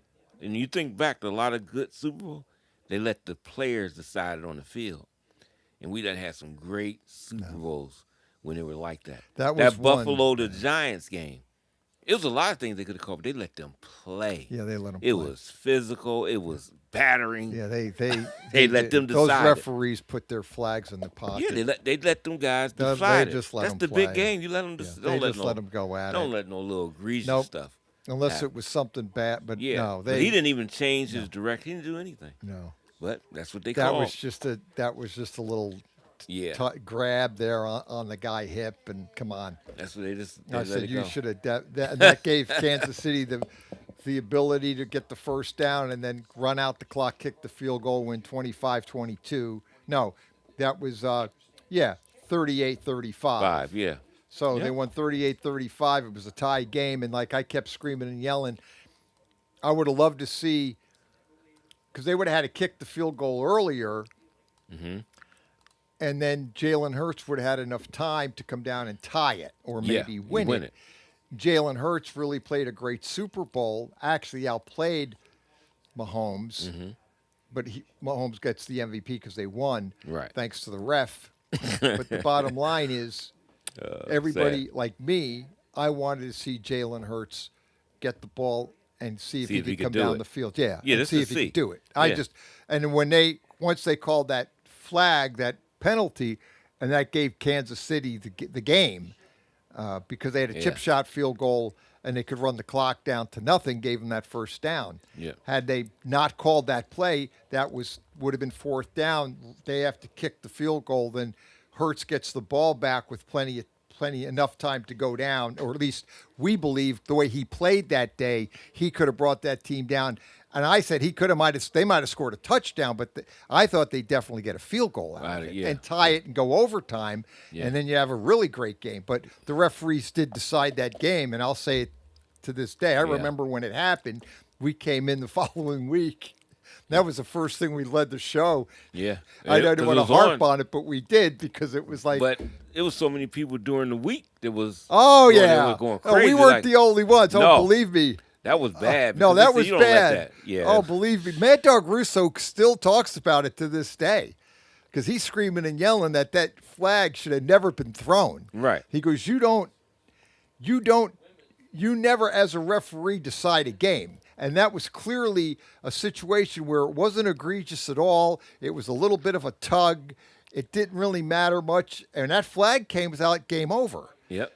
And it wasn't, now if he tackles the guy or grabs him and it's egregious, that's different. But all it was that defender just grabbed it, kind of touched the hip and just impeded him slightly. But you said it. They were letting those guys go at it the whole game. Yeah. Okay. And that's what I kept saying. I said, you let these guys go at it and play the whole game with grabbing one another, hitting one another, turning a blind eye to, stuff you could have flagged. Then you have that little ticky-tack call, and That's I think what made it bad. That's what drove people crazy. Yeah. Was you didn't call that the whole game. Then right at the end of the game, where it impacted the outcome of the game, you call it. It's one thing if you were calling it during the game, I get it. But you didn't call it the whole game until that play. Yeah. And that's what drove people totally crazy. Well, I know they you talking about Mad Dog Russo, and it's another guy. What's his name? From New York City, Brian something. I forget. He used to be on do games for ESPN. Right. I can't think of his name. I know you done heard of him though, but he was even talking about on his call-in show people that they were Kansas City fans. Yeah. But they would call in. They said they didn't like it because they want to see a game that's decided by the players. Right. And it wasn't. Even the Kansas City fans knew that it's because that's what you want to see. Right, you want to see it. I don't want it handed to me by the referees. Yeah. And I guess I still thought they had a chance to do what they needed to do too, because it was a great football team. It was one of the best Super Bowls. You don't do that though. But you don't let a referee determine the outcome of a game. Now, if the game was always closely, flagged If or they whatever were calling, early, and that's what I think. Well, that's what I was mad Oh about. yeah, I think that's what did it. And that's what did it is people were like screaming and yelling at the referees because you didn't call it during the game. During the whole game, even the announcers Yeah, they said it too. said that, hey, they're letting these guys play. That's great. Nobody was complaining saying, hey, they're letting them get away with too much. No. Right. They were letting the game play, and there was some contact. And then that play at the end, it was like, you didn't call it during the entire game. Then you wait right at the end where it determine the outcome of the game, and that's what. And it wasn't something big. At least if it could have been a little bit better. That one was that wasn't even nothing. No, that was like it was, and that was the whole thing. It was like slight, and it's like and then they get the rules guy. Well, yeah, technically it is. Yeah, but you didn't call it during the entire game, and that's what drives people more crazier with the referees is the lack of consistency with the way they call the game. And whatever, like, for example, Mississippi and Miami, the last play of the game, that Hail Mary, obviously there was interference, but both those guys were tugging at one another, and they don't call it. Yep. Which I looked at it, and that's what I said, besides, it's a Hail Mary. They usually don't ever call that anyway with a Hail Mary. No, very soon that ever happened. And in that particular case, though, since both guys were tugging at one another, and it's like it was a good no call. Yeah, because they both was jockeying that. When Right. I seen They that, I were said they're not calling jockeying. that. They're not calling No, that. they're not calling They both that. was hand fighting, and they didn't. And they didn't. And they got that one right. And then somebody said, well, they could have. They could have. Well, yeah, they could have. Right. But what are you going to say? It's okay with the offensive guy was doing it, and then the defensive guy shouldn't? I mean, they both was doing it. They allowed them to decide. They allowed the players to decide it.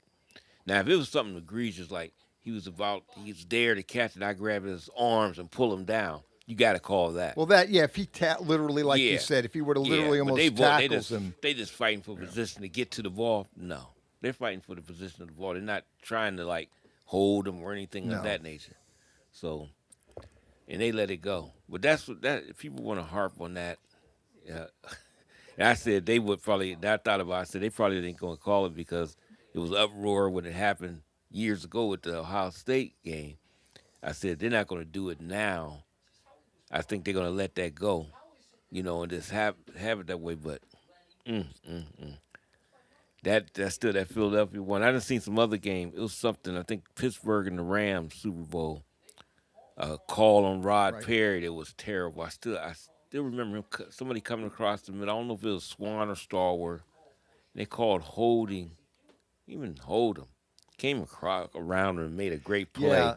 He had his hand on his hip. It wasn't impede him. He just coming across, and he came across. Contact. Yeah, and he knocked the ball away. Right. And the hand was just like a guide of where the guy was at. It wasn't like holding him or anything.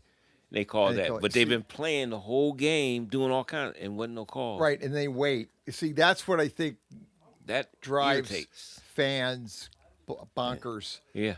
And he obviously gives sports talk people a lot to talk about because it's that inconsistency issue where they're not consistent throughout the game. If you're letting it go, let it go. Like you said, going back again to that Super Bowl, you should have let all that go. They also did it again in the Super Bowl when the Bengals played the Rams. They had a holding call that was brutally bad on the Bengals. On the Bengals Yep. that ultimately gave the Rams the win. That's and that was, terrible. again, another tight game, 23-20. And it was a very good game. And it was a great game. Another great game because we've always talked about, like, you go to these Super Bowls, good, bad, from a competitive standpoint. Sadly, they've been some pretty, bad Super Bowls from a competitive standpoint. Yeah. Like last year's game was not competitive. Oh, no, Between the Eagles and the Chiefs, that it thing was was over. That thing was over. Now the early. score was 40-22, but that does not reflect that game at all. That was like a 40-0 almost. Yeah, it game, was if almost you think. 40 I to mean, 'cause nothing. They just shut them. They totally shut Mahomes and Kansas City down, and that was really pretty much, you could tell it even at halftime. It was over. Yeah, it was over. But when you look at the Super Bowls like leading up to that, the last the three before that were good games. Kansas City beat the 49ers 25-22 the year before, and then the 2023 Super Bowl was our one with the Chiefs and the Philadelphia Eagles on Right. that blown call by the referee. And then the Rams beat the Bengals the year before. But before that, in 2021, it was the blowout game because Kansas City didn't have the offensive line. Tampa Bay. And against Tampa them? Bay and Oh. Brady blew them out Oh, yes, they did. 31-9. And that was an ugly game. And then even the game the year before that was before COVID hit. It was New England beat the Rams 13-3. Yeah, that was terrible. That was kind of a lousy game. That was a sleeper. Yeah. I'm sorry to say. Yeah, that was For a Super bad Bowl, game. Yeah, I didn't even get into that one at all. No, that was not a good game at all. And then Goff was out there looking Yep, terrible. Goff looked terrible. Yeah, I that one is one of the Super Bowls I can say that I can just like not remember it. Like I didn't even watch it all the way. I watched Super Bowls all the way through. I didn't even watch that all. Wasn't worried about going back to see. Let me watch the replay. No, it's just it had no energy.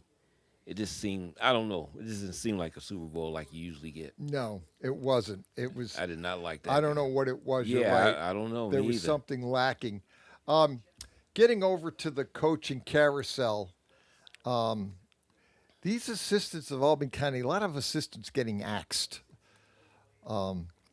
Tampa Bay fired their offensive coordinator, Josh Grizzard, and they also fired special teams coordinator, Thomas McGahee, and then Kevin Ross and the D-line, Carl Strong, they got fired. So they've got Tampa Bay? Yeah, Tampa Bay fired their defensive back, Kevin Ross, and the D-line coach, Charlie Strong, all got fired. But then Charlie Strong, wow. He used to be the Florida yeah, head coach. he was the Florida head coach. Mm-hmm. He was assistant under Urban Meyer for a long time, too, at Florida. Yeah, and they've had Thaddeus Lewis was the quarterback's coach. They fired him, too? Wow. Yeah, defensive line coach Charlie Strong, and then the cornerbacks coach was Kevin Ross. They all got fired. All NFL players. I guess that's rumor had it that Baltimore Ravens were wanted Harbaugh to fire Monken, the offensive coordinator, and Harbaugh didn't want to do it. And then they got into a dispute, and then Harbaugh gets fired. And then they got rid of Monken, too. They fired Monken, too, because now they all get... I guess they said they would have kept Harbaugh if he would have fired Monken. That's how it went down. But Harbaugh didn't want to be a fire part of him. that. No, he said, I'm going to fire him. And then, they decided to... well, you're fired. Yeah. That's how it go. That was 5 assistants. Strong arming. Well, I think that's what happened with Todd Bowles. Same thing. Is they told Bowles, you got to fire the 5 assistant coaches, or you're... So Bowles goes, okay. I guess I got to fire him. Bowles said, Poor forget it. But Bowles is in a different situation. Bowles know he get fired, he could just be done. And Harbaugh will get another shot here and there and everywhere. Yeah, like I don't know if Raheem Morris is going to get another bite at the That apple. is wrong right there. He's only 49. Yeah, he's still young. Raheem Morris is still a young guy. And I know there were a lot of people were really critical of him, and we're talking about, he needs to be fired. I know Mad Dog Russo's not a Raheem Morris fan at all because he actually said, they got to fire him. He was talking about it a month or two ago. And obviously they did fire him. I was a little surprised because I thought the team ended well. Yeah, they played hard and they played hard. He was 8-9, but I felt they had injuries too on top of all of that. Right. And I thought they would keep him another year, but Arthur Blank, the owner, decided no, it was time to move on for Raheem Morris, and he's only 49 years old. So who are they going to bring? That's what's interested me. I'm waiting when the well, next this is what's going to happen. We've got these 8 jobs that are open, and here's how they rate. They rank as far as this is NFL.com, which is a great website. This is how they rank the current openings. There's 8 openings. 1/4 of the league has fired their coaches, 25%. That number can change. That can go up because there's rumor that we talked earlier, Green Bay's coach, he could be in trouble. LaFleur's in trouble, evidently. Buffalo's coach, McDermott, could be in trouble. I don't think Tomlin's in trouble, but the name keeps coming up. But I don't think he goes anywhere. Next year, potentially, because his contract is up. They have an opt-out. So that's 2 more. That could be 10 of 32 if both of them get the axe. Now, obviously, if Green Bay beats Chicago, I think he's safe. And if Buffalo beats Jacksonville, I think they're safe. But in this day and age, I can't say that because I was under the impression down in Miami, McDaniel was going to stay. Yeah. And that turned otherwise, and nobody figured Harbaugh was getting fired. No. And, I mean, LaFleur could happen. It could happen to him and McDermott because I know Buffalo is looking at this. Okay, McDermott, you got to get there now. You don't have to go through Lamar. You don't have no Patrick Mahomes to go through. So this is you. This is you. And if they don't make it. If he loses today, they play tomorrow. Because tomorrow they play. They got tomorrow's Jags. Yep, they play the Jags at great. Jacksonville, and Jacksonville's playing great. They've been playing fantastic. That should be on an a awesome roll. game. That should be really good. And I believe that's the 1:00 game tomorrow. That's what I was going to ask. Is it 1:00 tomorrow? Probably is. I like it better, but yeah, it is because it's a Sunday night game too. So they have the lineup for the weekend for those. That Bills Jaguar is first. 4:30 today is the Rams at Panthers. 4:30. Then the Packers Bears tonight. That's a prime video game. Yeah. By the way, and then tomorrow the Bills at Jags at 1:00 CBS. Followed up 49ers at Eagles. 4:30 Fox. 8:00 Sunday night is the Bolts, the San Diego Chargers. We still call them that. I'm calling them. You know what? I'm calling that. Always. Today. Especially today. I'm saying hard. San Diego Chargers. San Diego Chargers. That's who it is tonight. And that's the Sunday night game. And then the Monday nighter is Texans at the Steelers. So there's your that's your lineup. We're going to get to those games, pick them next hour. But here are the coaches. Here's how NFL how they rank the most desirable teams. Baltimore Ravens #1. Okay.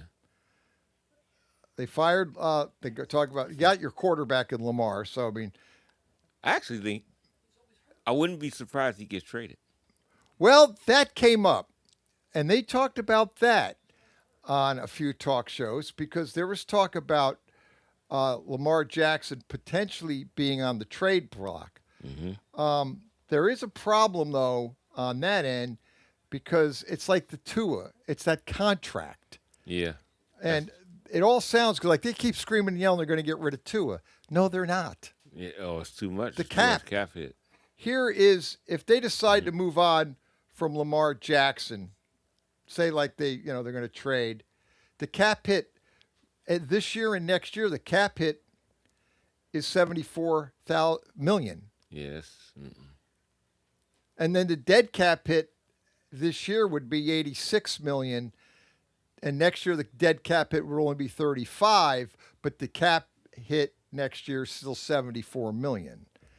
I don't see them doing that. They gotta keep him. I think they keep him. Same thing with Tua's the other one. His contract now, Kyler Murray's contract is doable. Yeah, I think it is like $40 million. Yeah, his cap hit isn't that bad. Yeah, I think he's going somewhere else.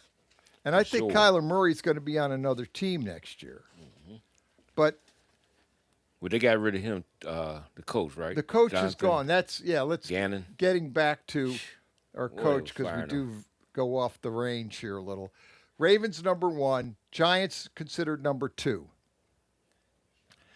The Cleveland Browns is actually considered the 3rd best job available. I'm not sure.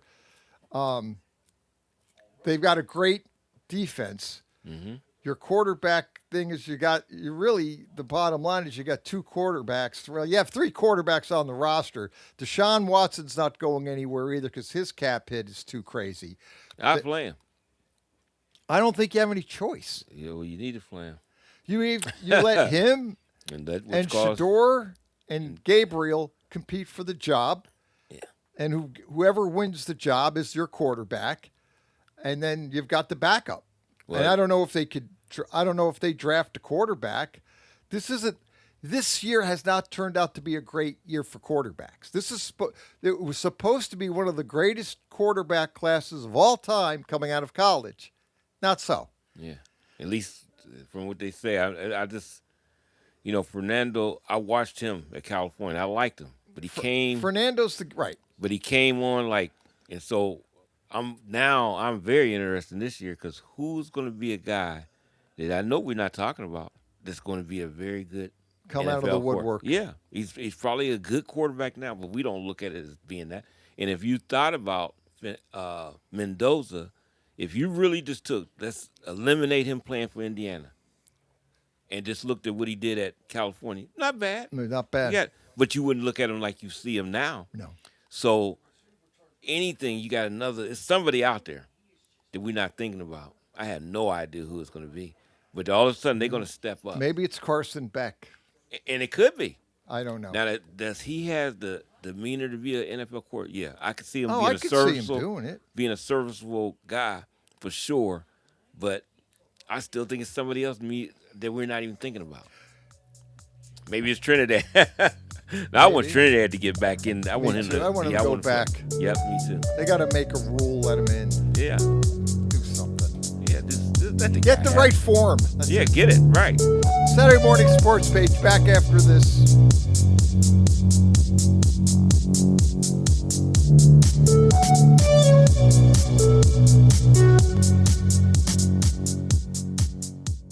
During the fall and winter, grilling season never ends, and Gessler Propane is your local supplier that makes sure you get your hard-earned money's worth. Why go to gas exchanges to pay higher prices for tanks not filled to capacity? Gessler Propane makes sure you're prepared for year-round grilling with 100% filled tanks at a reasonable cost. See Bob Monday through Friday, 10 to 4, and Saturday, 9 to 3 at Gessler Propane, 702 Youngstown Poland Road, Struthers, or call 330-755-9119. Gessler Propane. They got gas. If I could be you. And you could be me for just 1 hour. If you could find a way to get inside each other's mind. Walk a mile in my shoes. Walk a mile in my shoes. Walk a mile in my shoes. We've all felt left out. And for some, that feeling lasts more than a moment. We can change that. Learn how at belongingbeginswithus.org. Brought to you by the Ad Council. Walk a mile in my shoes.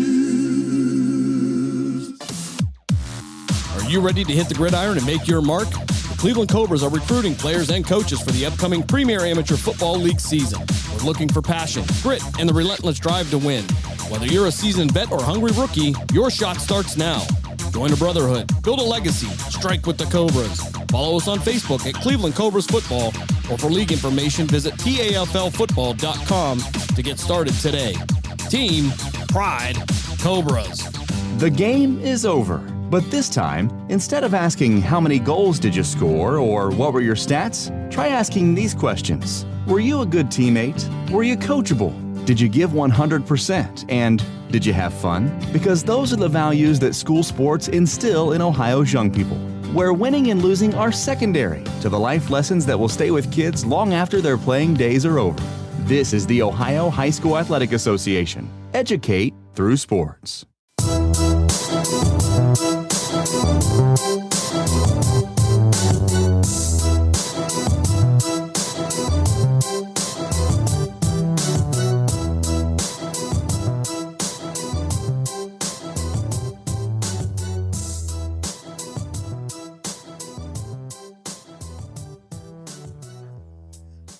Saturday morning sports page, back at you. 330-707-4202, Dave Clark. Yeah, looking at getting back with these, the coaching carousel. Cliff Kingsbury was also fired or let go by the Washington team. Yeah, or did he? or they agreed to part ways. Yeah, he wanted to go. He whatever. wanted other opportunities this time because they wanted to, from what I'm Well, they understanding, also wanted to fired stay. The other coach, I forgot. They his fired name. the other defensive. They fired. Who else did they fire? They fired the defensive. I don't know Was why I it the want to say defense? Grubbs. I forgot what his name was. Let's see. But I know it's one of their main coaches. They fired Mike. Let's see. No, I guess they're looking to have Mike. Washington's looking to hire Mike McDaniel potentially as an offensive coordinator. It said, but they fired Cliff Kingsbury. Was fired. And the defensive coordinator was also fired. Let's see who they were. Joe Witt. Defensive coordinator Joe Witt. Mm-hmm. That's who it is. And Cliff Kingsbury were both parted ways, as they're saying it. So take that for what it is. If you want to say they agreed to part ways, they're not fired. It was like, well, if you don't quit, we're going to fire you. Yeah, it could be anything. You could connect the dots. But the bottom line is both those guys, especially Cliff Kingsbury, is looking for a head coach job now. Mm-hmm. And then people are concerned in Washington about Jaden Daniels because he and Cliff Kingsbury work so well together. Now you got to bring in an offensive guy to work with Jaden Daniels, who had not a great year because of his injuries this year, seemed to hold him back. So now Washington's got to go out and get an offensive coordinator and a defensive coordinator. The defense was a little shaky this year for Washington, but I don't know why they fired Cliff Kingsbury. But it said, again, they didn't. I shouldn't say they fired him. It says they mutually agreed to part ways. Yeah. Yeah, but it does say that Joe Witt, the defensive coordinator, was fired. He got fired for what it's worth department. So they're out. Obviously, Cliff Kingsbury, I think, is looking for, and he might get one. Kingsbury might get a head coaching gig somewhere. He might. Brian Flores, I think, is going to end up, even though he's got a lawsuit with pending against the NFL, I'm going to hire him anyway. Yeah. But I think if they hire him, I think that lawsuit kind of goes away, doesn't it? Yeah, it might. It may. Yeah, I mean, if a team like the Raiders, which he might end up with one of the teams, he might end up with one of those jobs, then I think the lawsuit would probably go away. Yeah, because that guy's... He could something. coach. Yeah, he could definitely coach. Maybe that's what he should... You know what? Maybe that's a good job. Maybe the Raiders should hire him. That's what they might need. Yeah. He's a no-nonsense guy. There's no doubt about that. If you bring Brian Flores in, you're going to draft Mendoza. Right. Give Cliff Kingsbury. Bring Cliff in as the coordinator to help Mendoza. Bring Flores in to be the head coach because he'll, get everybody work. The defense will be unbelievable. Yeah. But if he lets Cliff do the offense, that could help maybe, turn the Raiders around. You still got to build that roster. The roster's not so good. You got to get offensive line now. Yeah. I mean, that's what your pick should be. Mendoza, to go into the free agency, get your linemen, get some more drafted. Yep. Draft more linemen. Draft some more because you want young guys too. And just start fortifying that offensive line. Now, you probably can keep one or two guys from you do. Colton Miller, no doubt. He's all pro all the time. He's just been injured. You definitely bring him back. And one or so of those guys is there. Ain't all of them terrible. As a unit, they're terrible. Right. They don't work good as a unit. So you find the guys you can. Some of them other guys got to go. But Rabel did that with New England. That was not a good – that was kind of a screwy, bad roster. But he didn't get rid of everybody. No. But he went out and got guys that were cast-offs or like a sixth-round pick from other teams that weren't working out. And he built the team, but he knew what he wanted and got guys to fit the system. And that's what I think Flores will do. That's what he did at Miami. That's what you got to give Flores the ability I to hope, say, I hope he does. because he can do that. I want him to get the he's right got- type coach. Yeah, They he's got a to. good job because he's done a good job with Minnesota's defense. Right. So if you give the job to Flores, the Raiders, which I think would probably be a good job, a fit for him, you go out and maybe you get Kingsbury. You're going to draft Mendoza, then you got to build the O-line. When you think about Pittsburgh's defense, I thought they were a little better when Flores was there. They were. And then he went to Minnesota. Remember when Flores got that job he was when he there got back in in? Pitt. Yep. That's who the Roonies went on and signed him. And he was a coach there as a defensive coach for them. But that's a guy that just can coach. Like I said, Miami was not a hard-nosed team. He came there. He wasn't playing around with certain guys. They seen it. He changed the culture there. They started winning. Even Tua played better. But he even said Tua's just not tough enough. He's doing, not that he's not tough enough. He tries to play big boy football, but he can't do that. Like trying to run guys over and stuff like that. He don't need to be taking unnecessary hits, and that's what he was doing and putting them in a bad situation. But Flores had that team going. But once he said the things, hey, he just exposing what the NFL was doing to these coaches. They didn't like it. The next thing you know, he was out of job. Here's Flores after he was fired by Miami in 21. He was the senior defensive assistant and linebackers coach with Pittsburgh in 2022. Then he got hired by the Vikings in 2023 as D coordinator, has been there ever since. Yep. So you've got to figure, when I think of the candidates out there, because you got 8 openings, from what experts say, they have, if they rate the candidates, I know Harbaugh now is number 1. John Harbaugh, number 1. Right. And Stefanski is 2. And then after that, I'm going to see, looking at head coaching candidates. Then Mike McCarthy's name is still coming up because he won games at Dallas. He was 12-5. Under that scrutiny. And under, right. With that mess? Right. And it's not that he didn't have players, but he had to deal with that. Right. He's dealing with Jerry. Yeah. And that whole debacle. Yep. And even Parcells, threw his hands up. And that's the part I just couldn't deal with it anymore. No, it's tiring. Yeah. It just wears you out. Yep.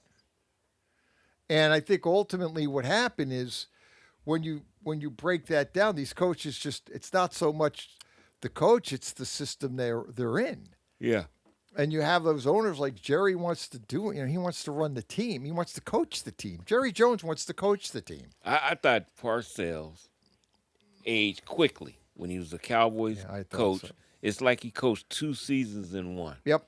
So I think he was there 3 years, maybe 4. I don't know if he's there that long, but it's like he coached 6 years if he was there 3. I mean, it was just irritating to watch. But I'm not going to lie, I said, okay, Dallas is going to turn the corner with Parcells at the helm. But, he would never throw Jerry under the bus or nothing like that. But you could tell he's aggravated a lot of times. So I knew he wasn't being allowed to do what he normally could do. Because, Jerry put the kibosh on whatever you're trying to do if it doesn't line up with what he says. So here's kind of a looking at the other candidates for that. You look at 8 jobs, and in the NFL we talked about it. Now we're looking at who could fill these 8 jobs. I guess for the record, when you look at the 8 jobs, you've got the Ravens, the Giants, the Browns. You've got Atlanta in there, right? Mm-hmm. And then you got the Titans. And then you've got the Cardinals. Mm-hmm. That gets us to 6. Then we've got, let's see. You say the Dolphins yet? The Dolphins is 7, and the Ravens are 8. No, we already met. Yeah. You already said that. I already said. Maybe it's the Raiders. The Raiders. Yeah, Raiders. That's it. That's the 8. Yeah. So I can see Harbaugh going to the Giants, but then again, he could do some sneaky stuff and come to the Browns. Yeah, I mean, like I understand what he's saying. That was Jim Harbaugh that him and Schwartz had the issue. Right. But could that be an issue with the brother and John? Could it be just? Well, he might want to bring in his own defender, but now Schwartz is considered a candidate for a head coaching job now. Yep. And he interviewed with the Browns along with Tommy Reese, the offensive coordinator. Reese is, I think, only 33, but Schwartz coached, 5-6 years with Detroit. Mm-hmm. So he potentially is now considered a head coaching candidate. Giant fans will hope for, if they hire Stefanski, maybe the Giants can get lucky and he brings Schwartz with them over to coach the defense. Yeah, well, that could happen. And that might happen. Especially if he doesn't get hired as the head coach. If he doesn't get a head coaching gig, they turn around and he goes to like the Giants if Stefanski gets that job. Mm-hmm. But he becomes the top defense, or the Browns try to make him the head coach. Yeah. If they decide they don't want to lose him. Now, here are the other the coaching candidates. We talked about the offensive coordinators are Cliff Kingsbury, Kellen Moore, Ben Johnson. Defensive minds are Brian Flores and Jesse Minter. Mm-hmm. What about Spags? They don't say anything about him? He's in there, too. They have rising coordinators are Joe Brady, Barry Slowick, and Todd Munkins, and names like Mike McCarthy and Steve Spagnuolo. Okay. So they're also, like I said,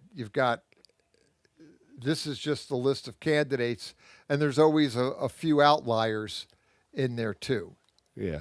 And then we still don't know if Aaron Glenn's going to survive as the Jet head coach, so he could be, who knows? He could be fired. There could be 3 more openings. Yeah.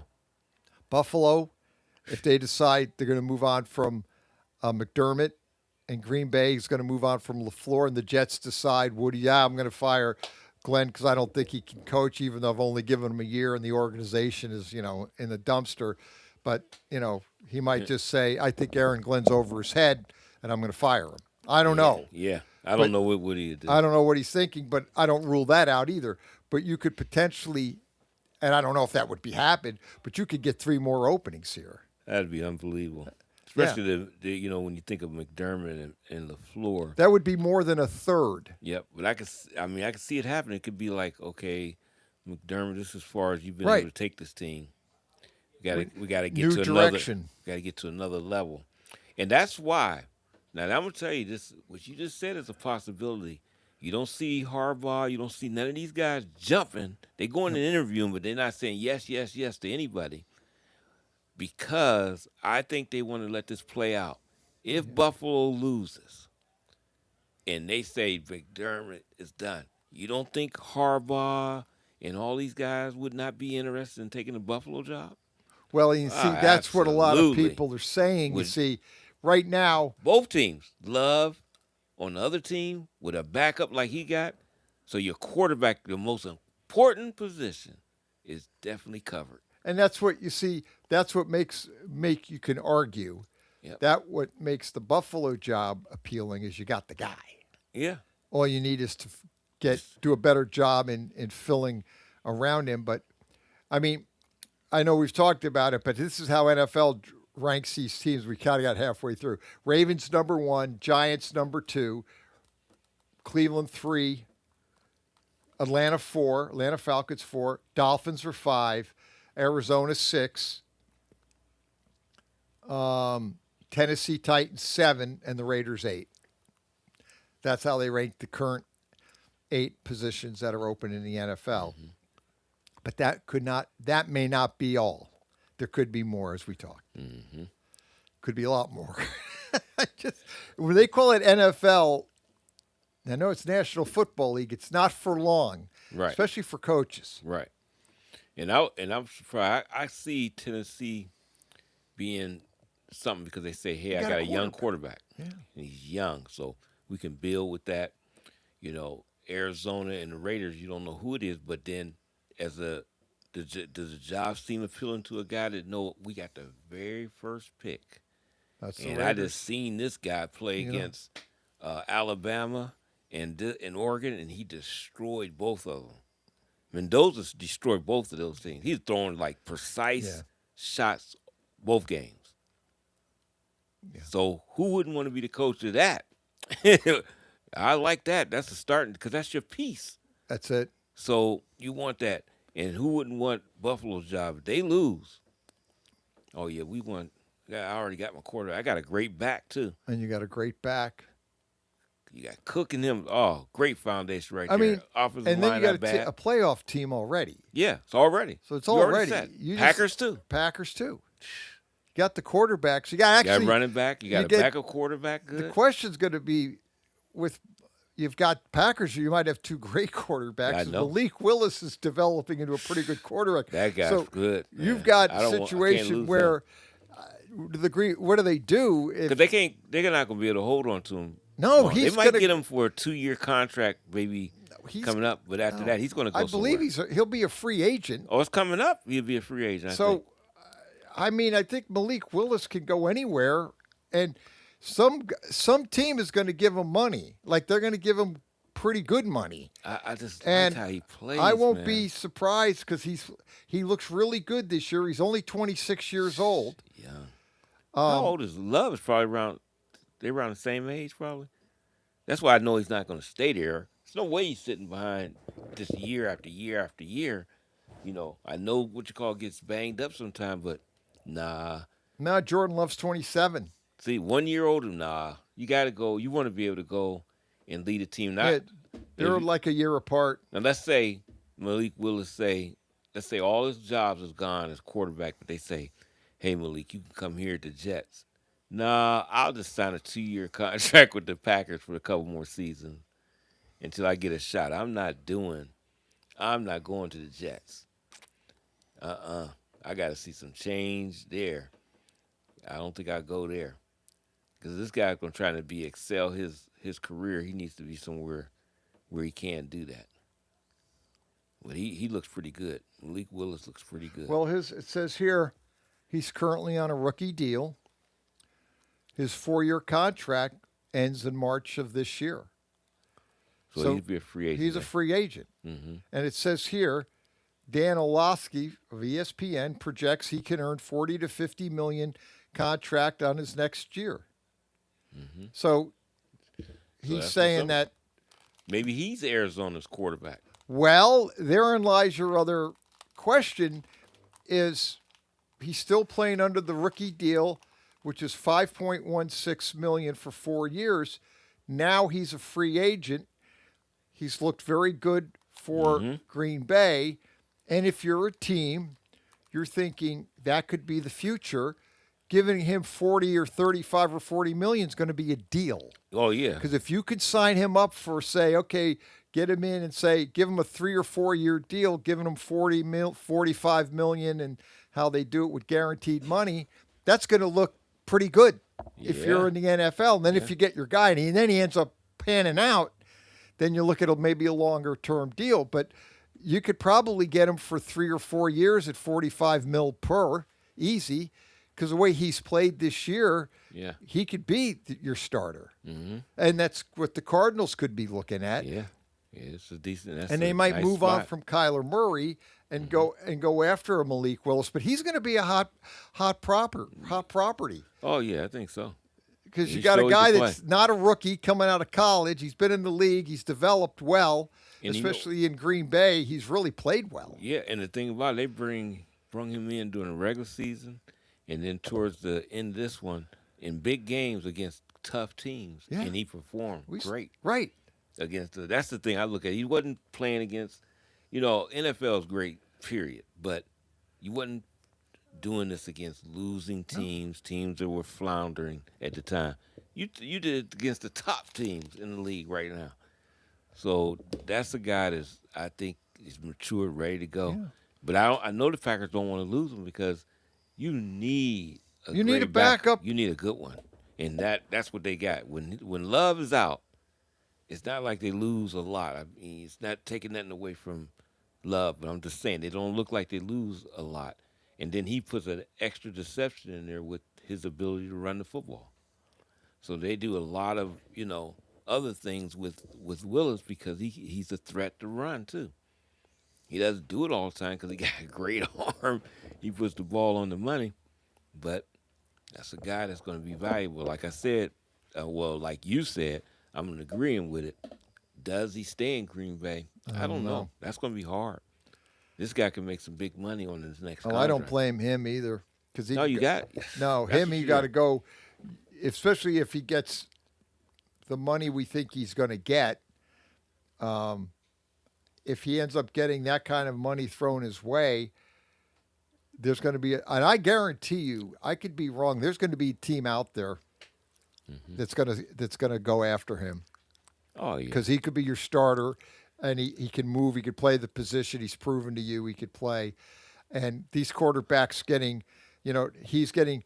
If you could get him for even if you get him for a 4-year deal and give him $45 million a year, and that's going to be a deal. He getting probably more than that. But the whole point of it is, he'll go somewhere else and start, and maybe it's going to be the Cardinals who may move on from Murray, or it could be some other team that's looking for a quarterback. And there are teams looking for quarterbacks. I mean, you never know. The Raiders could maybe consider going after him and not, or they might trade Mendoza because someone's going to give them, you're the Raider fan. How about if some teams watches Mendoza, it says, I want him now. It's like a better team than the Raiders, and they give the Raiders the farm, sort of to speak. You got to think about that one too. The Raiders go, okay, we're going to sign Malik Willis, and then we're going to take all the draft capital we're getting from this other team, and then we're going to draft the players we need because we really need an overhaul. But then we get our quarterback in Malik Willis, and then that team gets to draft Mendoza. Yeah, if you can get a half the deal of the Herschel Walker deal, right, you'll never see one of those again. But if you can get half of that, right, and you see where it can really impact your team, you got to think about it. So you think about it. Because Malik is only 26. Right, he's only, and he's not a rookie. Right, that's the difference. And he's played, and he's really, you could see this guy, he's going to be a pretty good quarterback. So now the Raiders think, well, wait a minute. Maybe we do that, and we trade the pick and get Malik Willis and sign him, and then we use the Mendoza capital and go from there. Build the team. And then that team would obviously draft Mendoza number 1 because I think he'll be the number 1 pick. It just depends, do the Raiders trade it? Right. And then the Jets are sitting there hoping that Dante Moore comes out. But Dante Moore's he's only 20. Yeah, no. He doesn't need to. I mean, this is the thing. For his ability for the league and to grow, I would want him to go back. But on the other hand, when you think of stuff, what is he accomplishing? Because if he's going to be the second pick no matter what, he's going to be. What are you accomplishing by coming back? You're not going to move up in the draft. You might even move down if something don't go right. Your value might go down. So instead of being the second pick, now all of a sudden you're in the first round, but you're the 27th pick, something like that. Or you might be a second rounder. So one part of it is to go, but you don't want to be a disaster. So that part makes me want him to stay. I just don't want him to go to the Jets. Yeah. If he goes to another team, okay, but don't go to the Jets. And that's the thing. That's who he's going to go. They second, aren't they? Yeah, they got the number 2, and they're going to and they will draft him. Yeah, I know. And then he's just going to go there, and it's not going to go well. And he's only a kid. He's 20. He'll be 21 in May. I just feel bad for a young guy like that I think has got a big upside. It could be a really good quarterback. Go to the Jets. Yeah, I don't want him to even come out. I don't either. I think he should stay. And money-wise, the booster, Phil Knight, the guy that owns they Nike, can give some money. He's going to give him buku money to stay there, and an NIL deal. Yeah.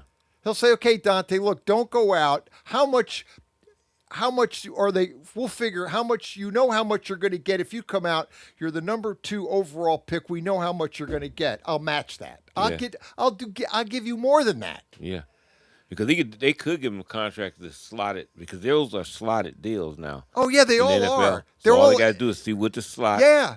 And it's okay. I'll give you $5 extra million. I'll give you $5 more million than you get. If you go to the Jets, I'll match that and $5 million more. Because Nike, that guy's got all the money in the world. Right. He'll just sign him up. No, stay in Oregon. Here's your NIL deal, and I'm gonna match the Jet plus $5 million.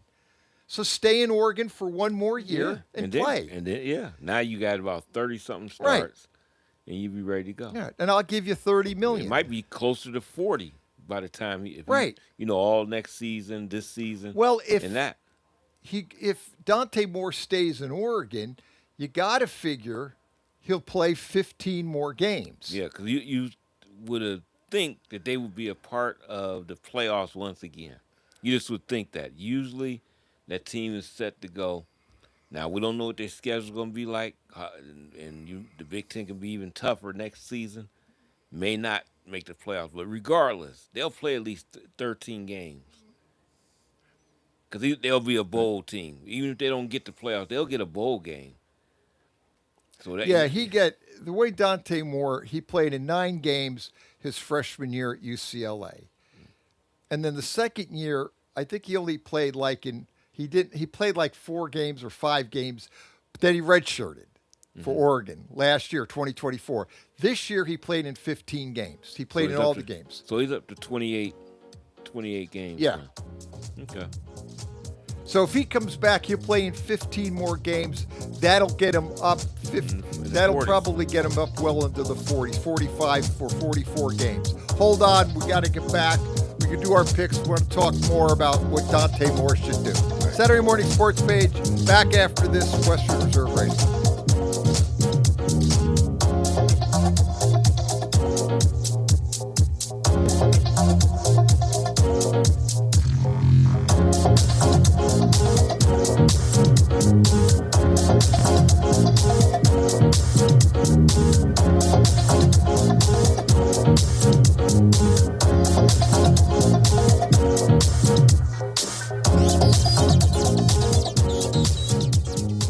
You're listening to WRDB, Western Reserve Digital Broadcasting, Youngstown, Warren, Salem, and around the world. Nina's Pierogi House is your home for the area's best variety of pierogies. Daily specials include the Polish platter, the Hungarian platter, stuffed cabbage, and halushki. Having a last-minute get-together? Lena's has you covered with a wide variety of frozen take-home pierogies and dumplings. Go to Facebook at Lena's Pierogi House to see the weekly lineup of available flavors for dine-in or carry-out. Catch the best at Lena's Monday from 10 a.m. to 4 p.m. and Tuesday through Friday from 10 a.m. to 8 p.m. 20 North Main Street in Hubbard or call 234-254-8532. Western Reserve Radio is the Valley's online source for sports talk and local live events. Tune in and be a part of their live weekly shows, as well as all of the hard-hitting action of Youngstown Phantoms hockey, high school football, and the GDFL. Find them at westernreserveradio.com. Tune in and the Live 365 app to be a part of the area's sports conversation. Be sure to visit them on Facebook at Western Reserve Radio and on Twitter at WR_radio. Here's a fun fact for you. The average chameleon can point their eyes in 2 different directions. On the other hand, the average human can't.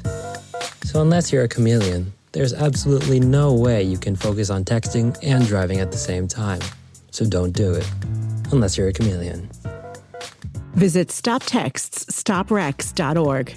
A message brought to you by the National Highway Traffic Safety Administration, Project Yellow Light, and the Ad Council. Village Tavern's been a beloved local landmark in Hubbard, Ohio for nearly a century, and now it's better than ever.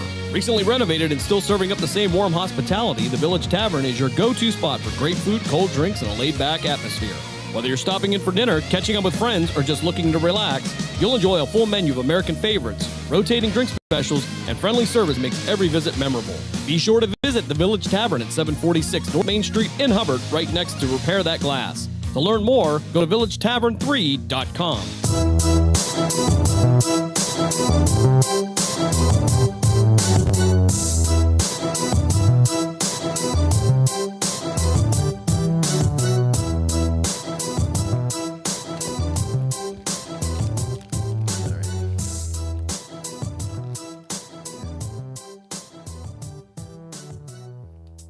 Saturday Morning Sports H-back. You know, Dave Clark, that Dante Moore is from East Cleveland?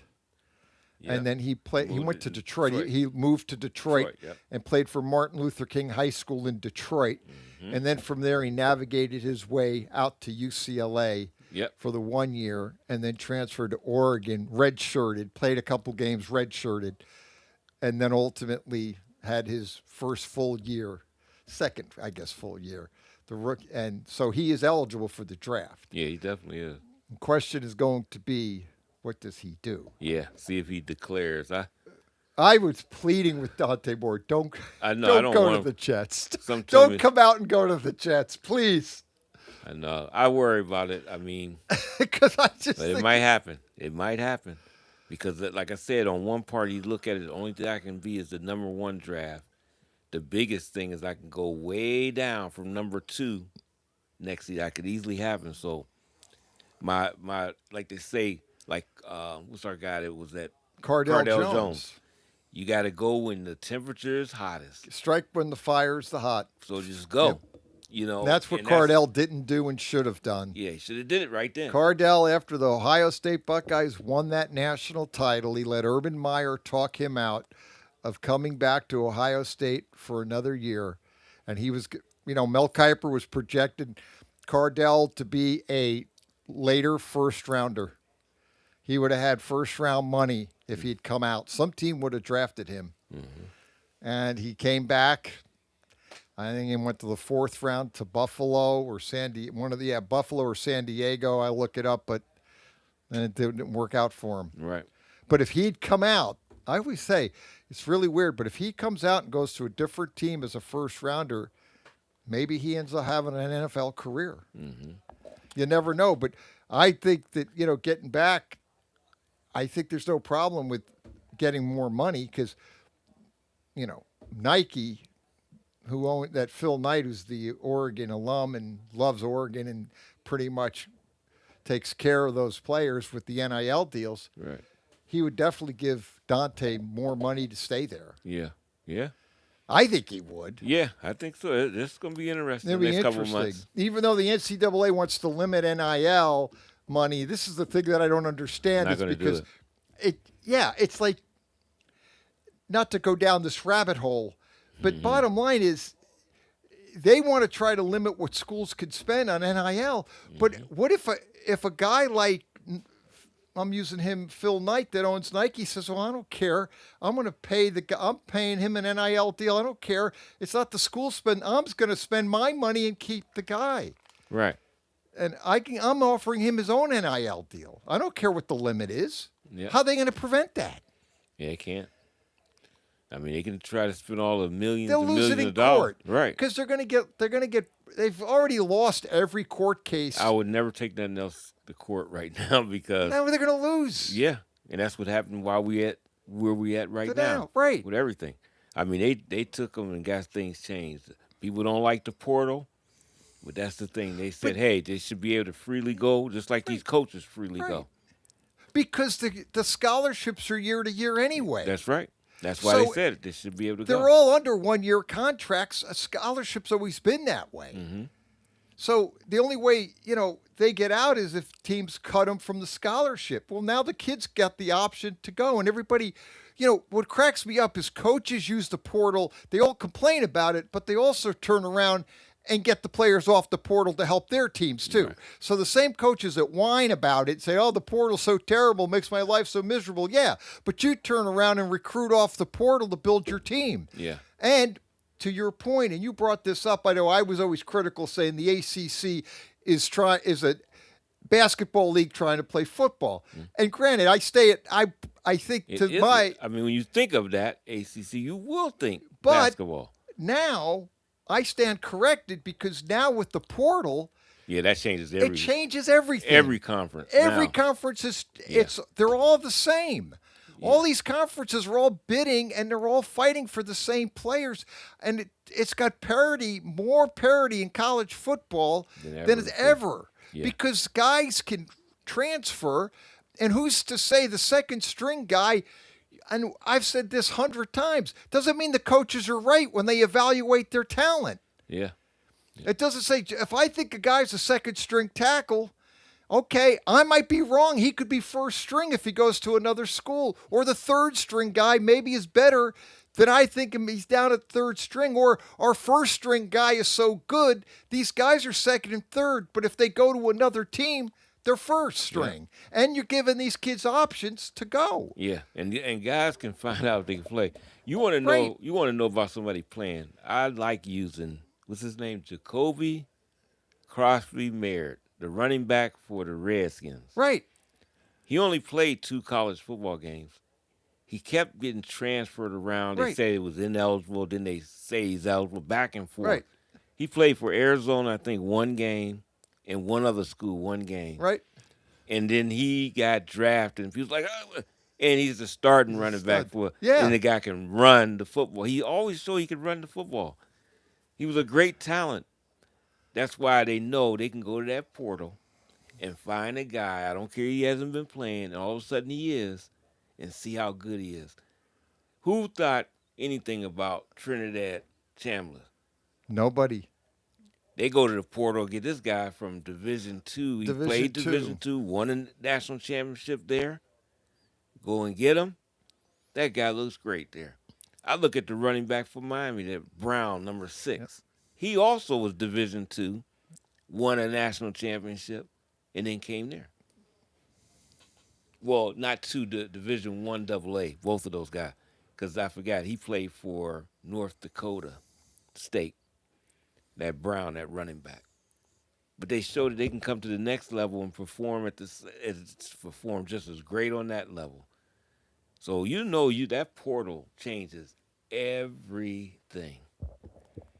Yeah, like you said, like when you look at like this Krosky Merritt, like you said, he went to Arizona. He's 5'11", 208. I pulled him up. Went to Arizona. He was. Get this, he was a 7th round pick. Yeah. But they kept just letting it slide. They said he could have been picked earlier, but nobody was thinking about him. But they did extensive coverage on him. Right. They really went and found this guy. This is a diamond in the rough. Right. And 7th rounder. Yeah. That they picked up, bounced around around in college, didn't do whatever, like you said. Yeah, this transferring everywhere. Now in the portal. He got 20. He was a rookie, 2025 pick, 7th rounder, and he's playing. He's starting, and can run the and getting football. a lot of He had a He can catch too. He's a good all around back. His numbers for 2025: he had 175 carries, 805 yards, 8 touchdowns. He was averaging 4.6 yards a carry.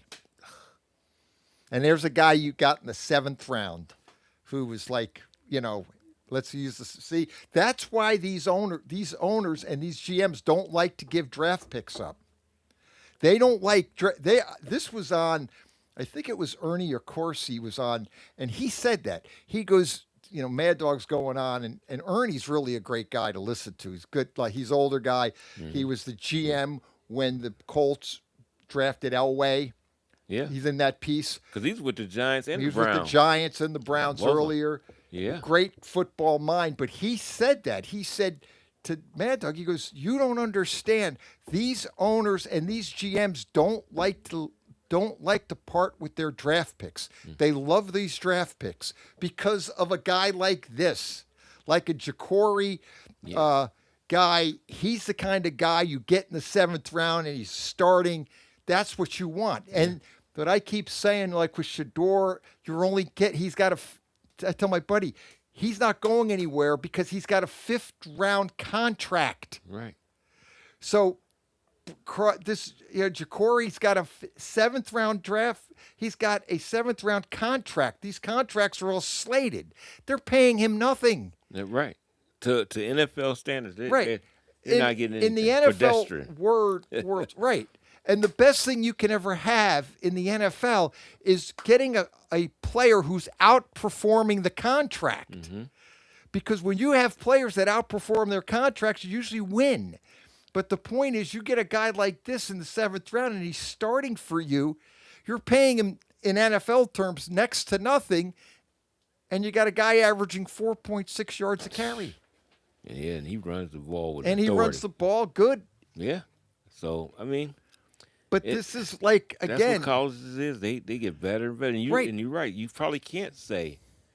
Now you make me think that can't we say that's a basketball or anything like that because they're changing the landscape of everything. Yeah. Look at who ever thought of Texas Tech being a power. Now they didn't play well.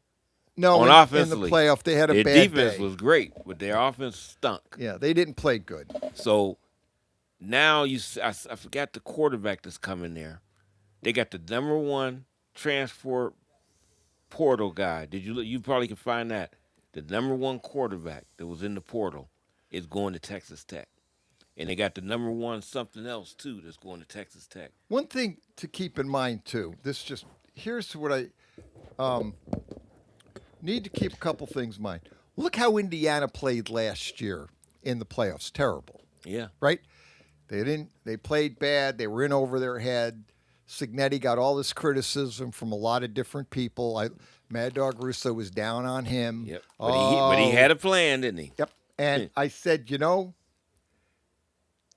those guys were like down on him, saying, Signetti last year, and Mad Dog, I that like was his it. first year, too, and right? Mad Dog admitted he made him because I was down on him last year. He didn't play good against Notre Dame. He didn't play good against Ohio State regular season. They didn't show up against in the playoff game, and he said I was really like this team didn't belong in the playoffs last year. Yeah.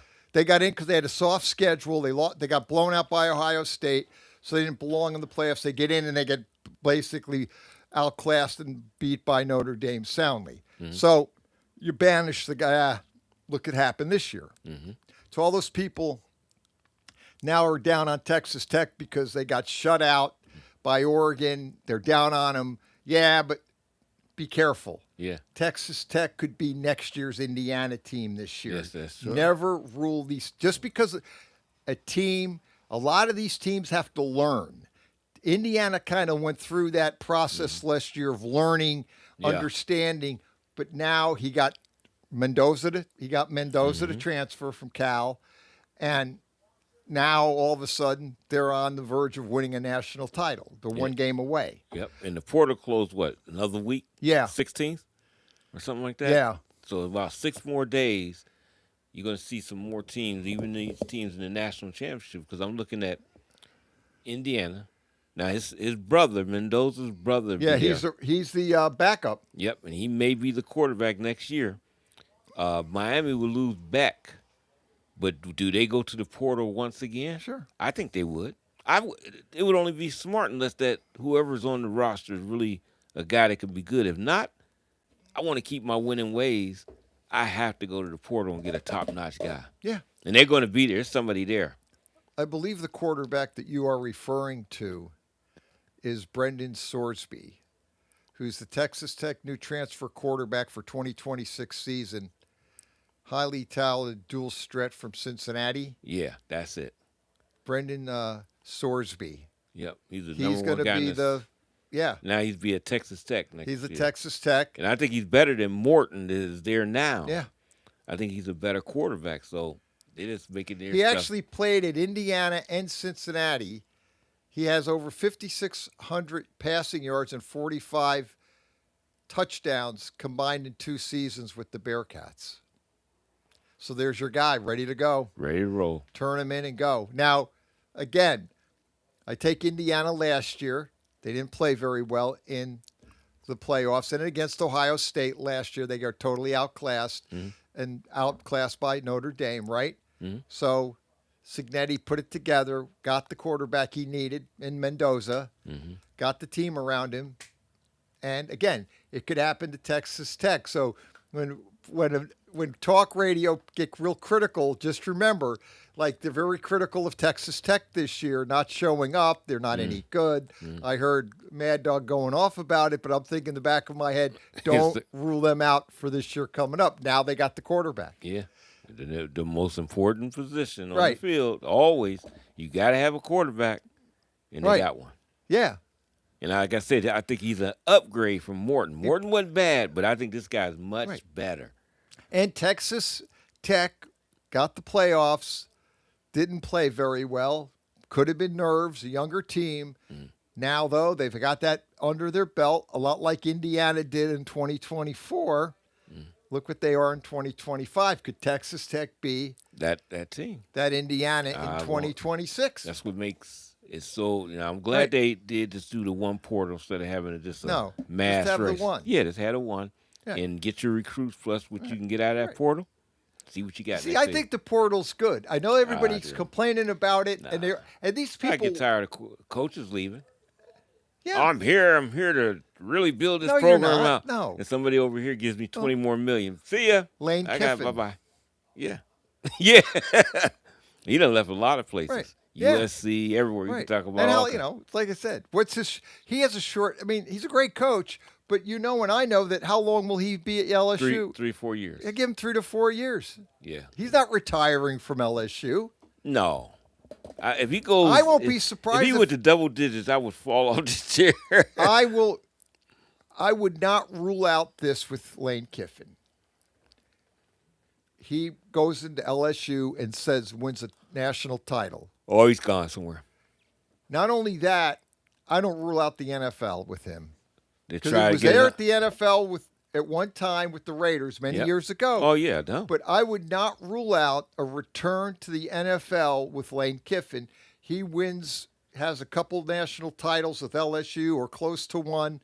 Some NFL team and some owner. Because we know the NFL, those owners are like, they got money and they want the court. And there's no salary cap on coaches. No. So, like I said, they could sit there. That's why they sitting there and rubbing their hands together and licking their chops. Come on, Freeman. Well, come on. Right. Come on, Marcus. Yeah. It's time to leave college. Oh, yeah. Oh, you think they don't want him? No, they want him bad. Every year, I got sad news for Irish Mike, is every year they're going to go through this with Freeman. With Freeman. Oh, yeah. Because there's going to be like I said, like Arthur Blank, who owns the Falcons, he fired Raheem Morris. He's going to give somebody a boatload of money to come over there. If he gets into a bidding war, say with the Giants or the Ravens or one other team, he's just going to outbid everybody because he's going to want the coach. And the coaches got to be a little like, this is because that team got. I know. Offensive line not bad with younger guys.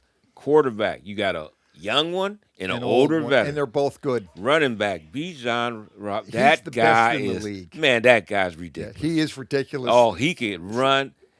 We play a fantasy league, and there was one guy we talked about. He said, "I don't really think he's that good." I said, "That's what I said." I said, What kind of football you watching? What are you watching?" This was this year. He said, "I said I watched him. He's not that good." I said, "Well, you must not watch him." I said, "In this draft, if I get a chance after we see who's first, so I got the second pick. The first pick with Christian McCaffrey. I said, give me Bijan Robinson. I'll take him in a That heartbeat. guy is big time all the time. That guy is good. He was like, he's not that good. I said, something's wrong. Why do you think Kirk Cousins is playing pretty good? You got Robinson in the backfield. He's going to make the quarterback play better because you're in a defense. Robinson's a breakaway from a touchdown every time he catches the ball. And he's got young receivers like Drake London. He's got Drake London. And what's the tight end name? From Florida. Yeah. You know what I'm talking about. I know who you mean. Yeah, and they're young, and then they drafted all that defense where they couldn't rush the passer, where they can now with all these pass rushers. You think I wouldn't want to take that job and build to that? You got a good chance of winning with the Atlanta Falcons. Kyle Pitts. Kyle Pitts, yes. I just always thought they said he's not that good too. That was another one. I said, well, you can't be good if the people don't throw the ball to you. And I said, but if they start throwing it to him, he'll be like that guy that was in Florida.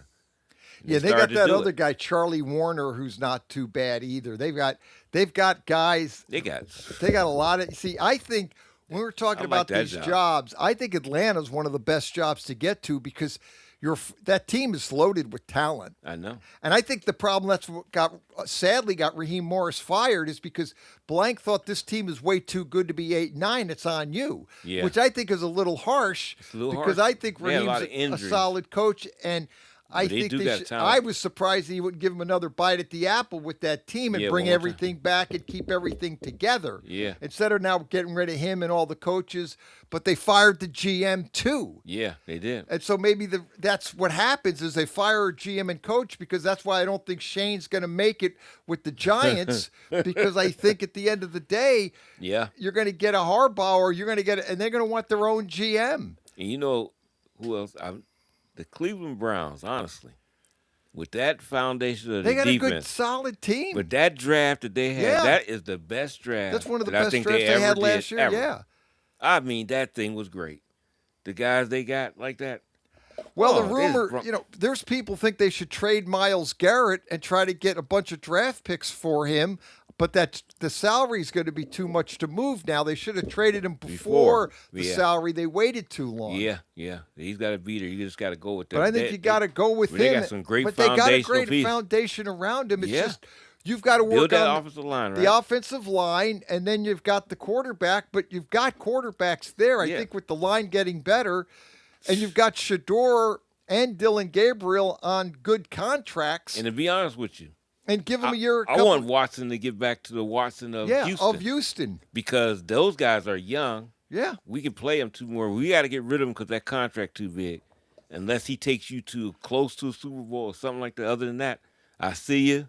I got these young guys. Bring him, yeah. But get something out of this deal. Oh, you have to. So that's why you actually want Yeah. him to play and perform. Well, I got to get something out of the deal, or else you just throwing money away. Yeah, you have to. I mean, you can't get rid of Deshaun Watson. You're not getting rid of Tua. Their contracts are way too out of control. The dead cap hits on those contracts are absolutely stupid. Yeah, I just wouldn't even think about it. And- Just build and get some. Well, I'm not gonna say get some, because I want to give Tommy Reese the opportunity. If he's the quarterback coach along with the offensive coordinator, allow him to do that and get a rapport with these quarterbacks so they can be at the top of their game. Deshaun Watson's dead cap hit after the 2026. After that, he becomes then he becomes an unrestricted free agent after next year. But his dead cap is $131 million. So he's there next year. I don't care. I want this guy to start. Right, you got to start. I need him. I need him back to Houston. You got to form. try. You got to try to get him back there. I mean, I think he's probably 30, 31 years old. Is he that old? He may not. I don't know. He should be hitting that 30 mark now somewhere. Let's see here. Deshaun Watson is 30 years old. Come on. He turned 30 September of this year. year. So he'll be This is the 31 prime. next year. This Yeah. is his prime Yeah, life the prime. now. Actually, you're right. It's his prime time. Yeah, it is. So now you got to see if he can give you prime time effort on the field and perform instead of people being, oh, I hate Deshaun. Why? Forget all that. You got money invested tied up in this. Get the guy out there and see if he can perform. Tua's contract is this. This is what these people crack me up. Oh, Tua's going to leave. Tua wants to leave. Well, bottom line is that all sounds great, but his dead cap hit is almost $100 million. His dead cap hit for 2026 would be 199.2. Let's call it $100 million. The cap hit is $56 million, but dead cap money is $100 million. I mean, it's too much on the team. Puts You too much can't. pressure on there. Where do you absorb that? You just can't. I mean, I guess you can, because Denver absorbed an $85 million cap hit with Russell Wilson Yeah, okay. and So Bo they Nix. can. But you can. But again, that's going to be That's going to be after that. You can get rid of him. Yeah, I want to see if these two teams will do that. Try to get rid of Watson. Try to get rid of Tua. Watson's there. Yeah, and I mean, Tua's it should. there. I mean, but if they try to do it, I'd be shocked. Well, I don't know how you do. And all I say is just keep Watson upright, healthy, and see if he can get back to how he played at Houston. Yeah. I mean, at least get him close to it. Yeah. Tua is a guy that you'd be concerned about him because you be wondering when the next hit gonna come. Something happened, he's out because of a concussion. That's the thing you worry about. He's a guy that is not afraid of contact at all. I give him that. He's tough. He's not afraid of contact, and you just know it may happen once again. You know. But I just think those teams are tied up unless they want to really break down the foundation of their team. Murray, to give you a comparison, Kyler Murray's dead cap hit this coming year is $54 million. It's half of Tua's. You could do it though. That you can do. You can absorb that. His cap hit is $53 million. Dead cap is $54. You can maneuver. Little tough, but you can do that. That's doable. Tua's $100 million dead cap hit, and in Watson, you're not doing those. I mean, maybe I can't see you doing it. Tua's there. Make him a backup and play Ewers, and maybe draft a guy or draft a better all line or work the line and make the team a little bit better. But Ewers and Tua... He didn't look bad. No, Ewers played pretty solid. He's a 7th-round pick. Again, the contract is favorable to the team. When you get these guys 5th, 6th, 7th round, like Shador, a 5th-round pick, people crack me up. They're going to get rid of Shador. No, they're not. Well, they shouldn't. No, they're crazy if they do. I mean, because it's just you're paying nuts. him peanuts. You've got him paying him nothing. You develop him. He's in a position where you can develop him, and he's not a giant cap hit, and you're not paying him a lot of money. And the thing about it, him and Dylan both, I'm gonna give it to both of them. They both want to be great. Right. So you see if you got a guy that got that mindset to get better and develop. Just develop him. People, while Watson is there, use Watson as that guy that could be the starter while they keep developing. Right. Let them develop. develop. And then they'll be ready. See, a year or two, they're ready. We live, it used to be a microwave society. We're past that. We're worse than that. We think, collectively, people have no patience. They don't understand quarterbacks can develop into good players. Yeah. Everybody says, they need Watson's, not Watson, Shador's a bust. Yeah, we don't know that. Yeah. Give him, he's played 1 year with a lousy line. Dylan Gabriel, you don't know anything. Let these guys play. Right. Develop them. Nobody wants to develop any player. Yeah, they don't do that. Saturday morning sports page, we do our picks wild card coming right up after this timeout on Western Reserve Radio.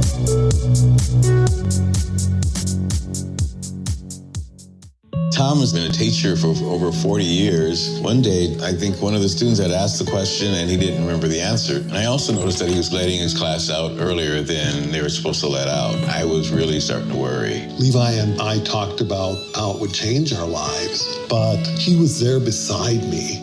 When something feels different, it could be Alzheimer's. Now is the time to talk. Visit alz.org/ourstories to learn more. A message from the Alzheimer's Association and the Ad Council. If I could be you. And you could be me for just 1 hour. If you could find a way. To get inside each other's mind. Walk a mile in my shoes. Walk a mile in my shoes. Walk a mile in my shoes. We've all felt left out. And for some, that feeling lasts more than a moment. We can change that. Learn how at belongingbeginswithus.org. Brought to you by the Ad Council. Walk a mile in my shoes. Not completing high school is more of a social thing than it was an academic thing. Even though all these years have passed, I still had that longing to have my diploma. At age 30, Carissa finished her high school diploma. If you're even considering getting your high school diploma, you can do it. No one gets a diploma alone. If you're thinking of finishing your high school diploma, you have help. Find free adult education classes near you at finishyourdiploma.org. That's finishyourdiploma.org. Brought to you by the Dollar General Literacy Foundation and the Ad Council.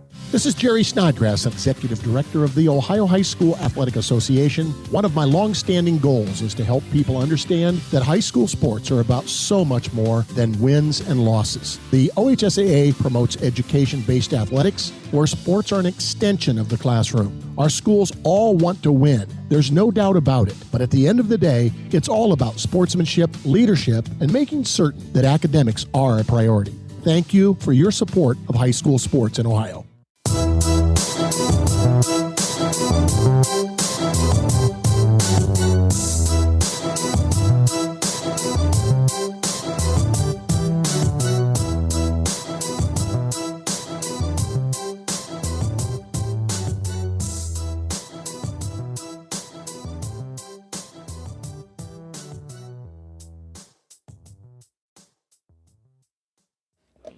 Saturday morning sports page. Back at you. Overtime. Last section of overtime, Dave Clark. Yep. I don't know. We're in the, I don't know, last 7 minutes. Well, last 5 minutes. Overtime's 10 minutes, right? So we're in the 5 minutes. Let's get to our picks for the wild card weekend. We'll do the national championship next weekend because right now Indiana's 7.5-point favorite to beat is favored over Miami, but we'll pick it next weekend because the game's not. Oh yeah. We got it. Yep. We'll give it a week to. It might change. It'll probably change. Might go probably higher. go up because all the money's going to come in Indiana, and that's just going to drive that up. Yeah. I bet you. Mm-hmm.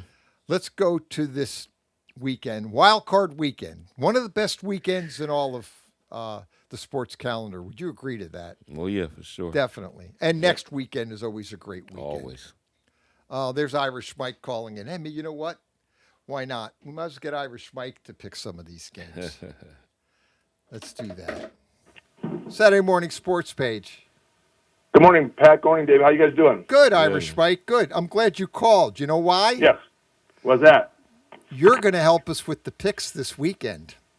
Okay. All right. We're going to go to it right now since you called in, and then because we're going to get your picks too for the. Okay. Let's go with it now. Today's game, 4:30. The Rams are at the Panthers, 10.5. The Panthers are the home dog, getting 10.5. Wow. The Panthers beat the Rams November 30th, 31-28. So the Rams actually lost to the Panthers earlier, not that long, a month ago or so. I watched that game. You watched it. Yes, I did. They're getting 10.5 points at home today at 4:30, playing the Rams. Well, what say you? I watched that game. I tell you, Panthers showed me something. And the way they showed me, with this game coming up, I'm giving up 10.5. Yeah. The Rams is going to ram it. So you're going to hit? Okay. I'm serious. I think they are. I think they're going to blow them out. Wow.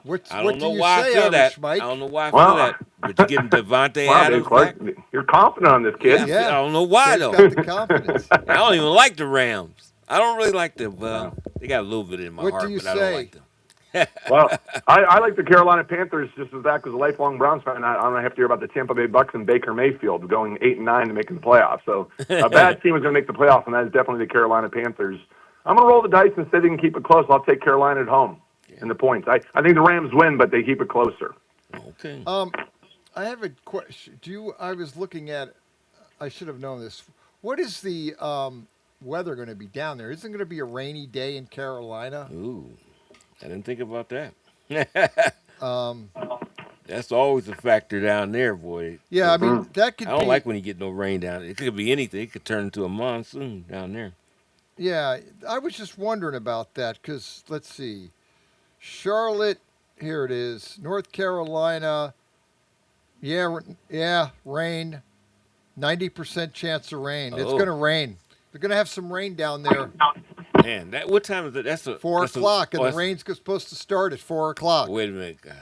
Now, but it's going to be warm at 69, 10.5 points. Oh, my goodness. Do I want to do that in the rain? Yeah. Yeah, I'm just going to stick with right. it. I don't care. I've been so horrible this year, so let's go with that. My picks have been an absolutely atrocity this year. I will take the points on the Panthers, and I'm hoping the Panthers can keep it within a 10.5. Let's go to the tonight game. The Packers are at the Bears, and actually now this has been moving around too much for me. Oh my gosh, what was it? Who's the favorite? That's what I want to know now. It looks like to me, man. Is that the Packers the favorite now? I think. Make sure I got it right because I thought it was different. I'll tell you what it is right now. It looks like, the Packers are a 1.5 point favorite. Bears are getting 1.5 points at home. But it looks like there's going to be some snow out there. Yeah, Chi-Town at night. Anything can happen. Um, Oh God. 1.5 points. Let's see here. Chicago, Illinois. It's snowing there, but it won't be tonight. No snow tonight. It's snowing Okay. there now, but not tonight. 27. It's going to be like 27 degrees at night. Yeah, it's not going to be too bad. Okay. No snow. Not tonight. So 1.5 points. The Bears are a home dog, but they're only getting 1.5. They split in the regular season. The Packers won on December 7th. They won 28-21. The Bears won. We just saw that game on 12-20, December 20th. That overtime, it was 22-16. This is a coin flip. That's what I look at. This is strictly a coin flip game. Is it the Packers' turn to win, or do the Bears? Can the Bears beat them 2 in a row? I don't know if they can beat them 2 in a row. That's so. I don't know. They're gonna run the ball though. Yep. Chicago can run, and Put it this way, Dave Clark, if the Packers do not win tonight, Matt LaFleur will be looking for a job on Monday. That's kind of what that's we talked about the same. Yes. You know what? For that information, even though we did talk about it, you encouraged me, Irish Mike. Give me the Bears because I want more coach action, more intrigue with more coaches just moving around. Because he'll get a job in no time. No, he'll be employed tomorrow. Unless he just don't want to coach. No, he won't be. Him and McDermott would be. McDermott's the other one rumored to be fired. Yeah, let me just take. I might lose both games. I'm gonna take Chicago in this one. What do you think, Irish Mike? I'll take Chicago as well, Pat. All right. Since my picks are absolutely in the proverbial toilet, I'm taking the Packers. I'm using total reverse psychology. Let's go on to the Bills at the Jags tomorrow at 1 o'clock down in Jacksonville. I'm intrigued. The Jags now are giving 1.5 points. It was the Bills were favored. It's changed. The Bills, the Jags are now favored. This has been because this. When I looked at this earlier, the Bills were giving away points. They're getting the points. It's been 1.5 points. Now it's the other way. The Bills get 1.5. Wow. Well, the Bills is getting. Right, Dave Clark. Before you pick Dave Clark, if the Bills lose to Jacksonville tomorrow, Sean McDermott will be looking for a job on Monday. Hey, give me the Jacksonville.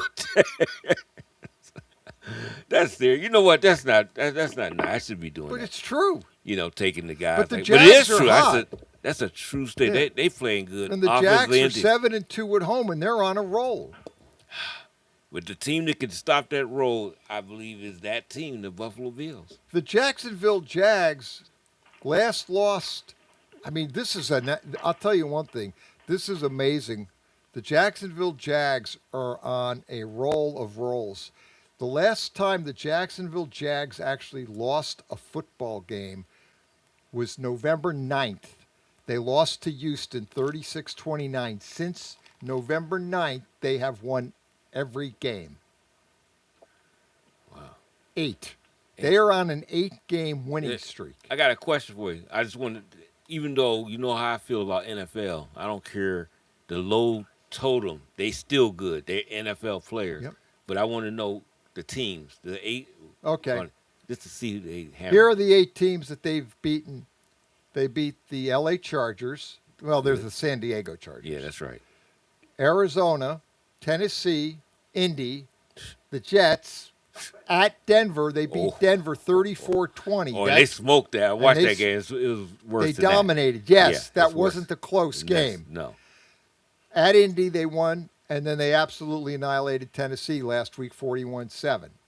So I guess it wasn't the hardest schedule, but Denver in there, they annihilated Denver. The Jets don't count because, again, they're terrible.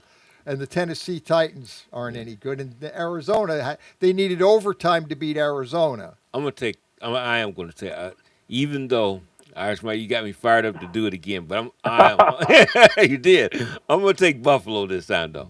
Me too, Pat. I'll take the Buffalo It Bills. is time for Josh If they win Allen. this one, they can get to the Super Bowl. They might get on a roll. Yep. I agree with you. He's got to get. I think he got to get there. There's no Pat Mahomes nowhere. I don't see Patrick Mahomes nowhere. You got to get there, Josh. I'll take the Bills. Yep. And I know people are going to be upset because they want McDermott fired, and they're not going to. Well, people in Tampa Bay are upset because Todd Bowles is keeping his job, You're right. and the fan base down there hates him, and they want him fired. Yeah. And they're keeping him, and they're not happy. The Tampa Bay Buccaneer fan base, to their chagrin, Todd Bowles is staying, and they are not happy people. Let's go to the 40. If you think, hey, Dave Clark, if you're John Harbaugh, don't you wait a few more days to see what happens in these first-round games? Because other attractive jobs may come up, like Green Bay or Buffalo. Right. That's what I'm saying. I know he's close with the Browns. He really is close to signing that.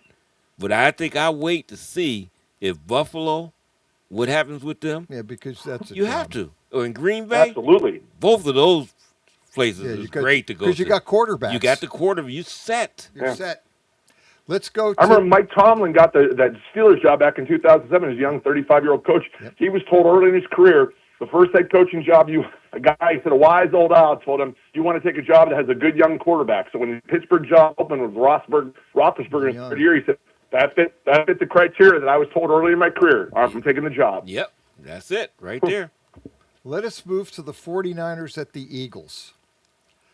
-6 now. This was like 4. I think it opened at 4.5. Now it's up to 6. The Eagles are giving 6 points to the 49ers that have to come all the way east. Yeah, that's true. I'm still taking.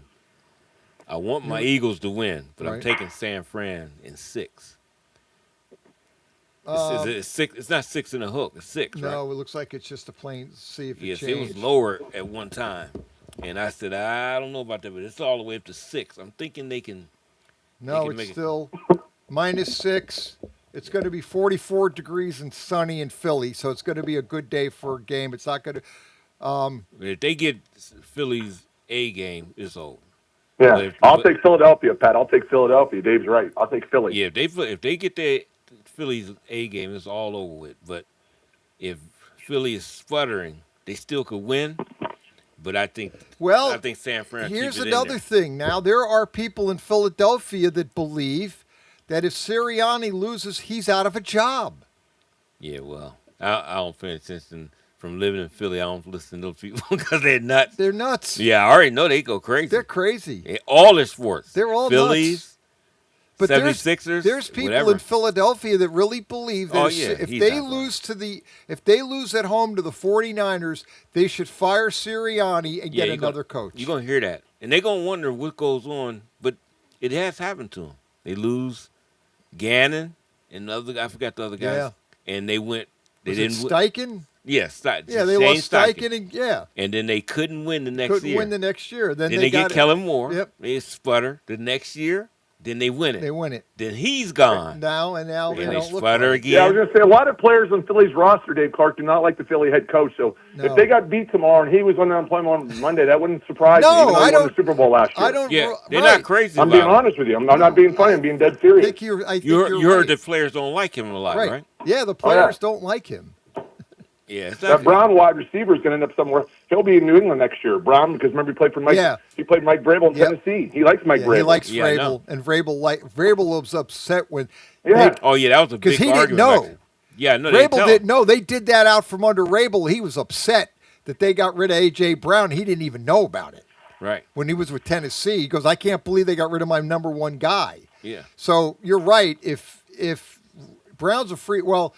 I'll look him up, but yeah, I think he'll be playing for Vrabel in New England. He wants to play with Drake May, the quarterback, too. Okay, so you want the 49ers? Yeah, it's in the 6. And you get the 6 points with that.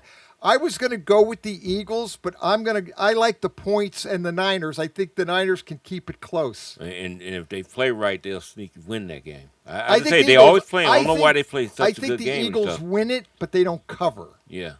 Let's go to the San Diego, we still call them, on this show, they are still the San Diego Chargers, even though they're playing in L.A. We call them the San Diego Chargers that play in L.A.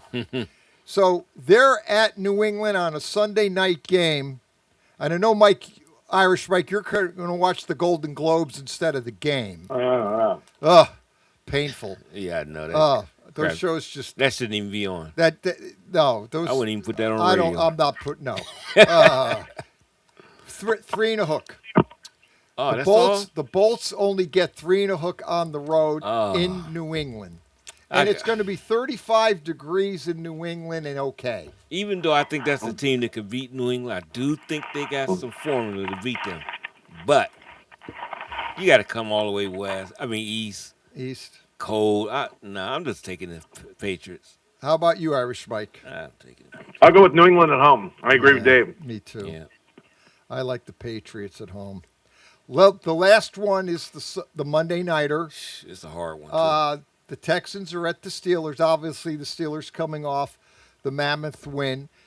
The concern here is that defense of Texas and Rodgers, the line is okay, but the Texans could just eat that offensive line up for the Steelers. And I think Rodgers could be in trouble just because that Texan defense is the best in the league. Well, the only thing about it is Rodgers is what they say, he averaged 2.6 seconds. Yeah. Getting rid of the football. He's the fastest in the league. Yeah, he can get rid of the ball the quickest at that age. Yep. So I guess that's what they got to do. But can they score enough points? That's the problem. Is the problem. 35 degrees. It's going to be a nice night in Pittsburgh. That won't be the issue. Texans, dome team, it's still not cold. So you got Stroud, Texans, and that defense laying 3 points. The Steelers are a home dog getting 3 points. I still got, Aaron Rodgers just turned 42, and Houston's got one of the top 3 defenses in the NFL, and they can get after it, and they're rested and ready to go. I'm going to take Houston. Yeah. I'm still thinking for a second. Okay. I'm actually I'm something tells me to go with the Steelers, but I can't see them scoring enough points. That's my problem. I know. And if you got to get rid of the ball, that means that's short routes. Now, Metcalf, if somebody break it, they can break it. Metcalf will be back. Yeah, but But can they? Yeah. I have to take the Texans. Yeah, you almost have to. And the only reason why I'm taking the Texans is that defense. Yeah, that defense is something else. And I just think they're going to be too. If they stop the run, it's all over. Right. If they stuff the run, it's all and over. Rodgers is looking at 3-9 and 3-10 or 3rd and down and 9, and if he's down that road looking at those long yard situations on 3rd down, it's over. But I also could say that on the other side, if Pittsburgh is stopping the run, with Watt and Highsmith, they'll get to the quarterback too. Stroud can move, but he's not a runner. He's not a runner. So that's this game. That's what makes me think. Take the 3. Is it 3 and a hook? No, just 3. Just plain 3. Oh, my. New England's got the hook. Yeah, that's who got the hook. I'm gonna stay with Houston now, but you could get a text message from me at the last minute to say still. Yeah, that's Monday night anywhere, right? Monday night. We still got. You could still got to change it if you want. Just shoot me the text and let me know. So that's kind of how it pans out. So Irish Mike, we were really talking about Dante Moore. Does he come out and get drafted? He should come back to school. You think so too? Yep. Yeah, I think we. Yeah, The question I have for you, Dave Clark, is I was listening to you guys earlier. Can you check Lucia's driver's license and see if he's got any more eligibility down at the Ohio State? Because they're going to need players next year. Yeah, man, they're leaving in droves. They're leaving. They're going to still bring in guys. On Friday. Oh, did it There's close? no spring portal this year. There's no spring portal, so the last day for the portal is Friday, January 16th. That's I was right. Okay, I thought you said it was already closed. Just one more week. I love it. On the 16th. Yeah, now think about this. I sent this to Pat. I have a buddy who runs a website for the last 20 years, and he gives me a lot of great information. He lives in Dayton. He's a big Ohio State fan. And they have 27 players in the roster that entered the portal already, and 4 that declared early for the NFL draft. So that's 31 guys. Wow. Now they've signed 3 guys out of the portal, but he said their biggest problem is, Dave, is that many of their backup players, kids who are good football players that know they're going to be a backup role in 2026, have entered the portal because they don't want to sit on the bench for another year. Okay, And he said, worse yet, there's probably 10 or 12 kids that have entered the portal that the staff did not know about. when they had their meetings a week and a half ago, they thought they were coming back, and they're not. The last 3 or 4 days, they've been very surprised, and what he said, and I'm quoting, caught off guard that these guys went in the portal. Yeah, That's not been good. Yeah, I mean, No, you're right, Pat. That's what he said. That's not good. You had Tate that said, "Hey, I'm going to the NFL." And Tate's going to the NFL. And then Jeremiah Smith has been thinking, but he said he's at Ohio State, but he has been thinking. He got 1 year left. Yeah, was he going to transfer out? Yeah, and it would have been just back to Miami because that's where he was going to go. He didn't believe they could be at that height and they are. already, and they are. He said, "I could have just stayed right at home." Yeah. You know, to a certain What we have to come to, and I don't know the answer to this, guys, because, I follow college football as coach to anybody. All these schools, you had 85 players, and the cap's like right around $22 million.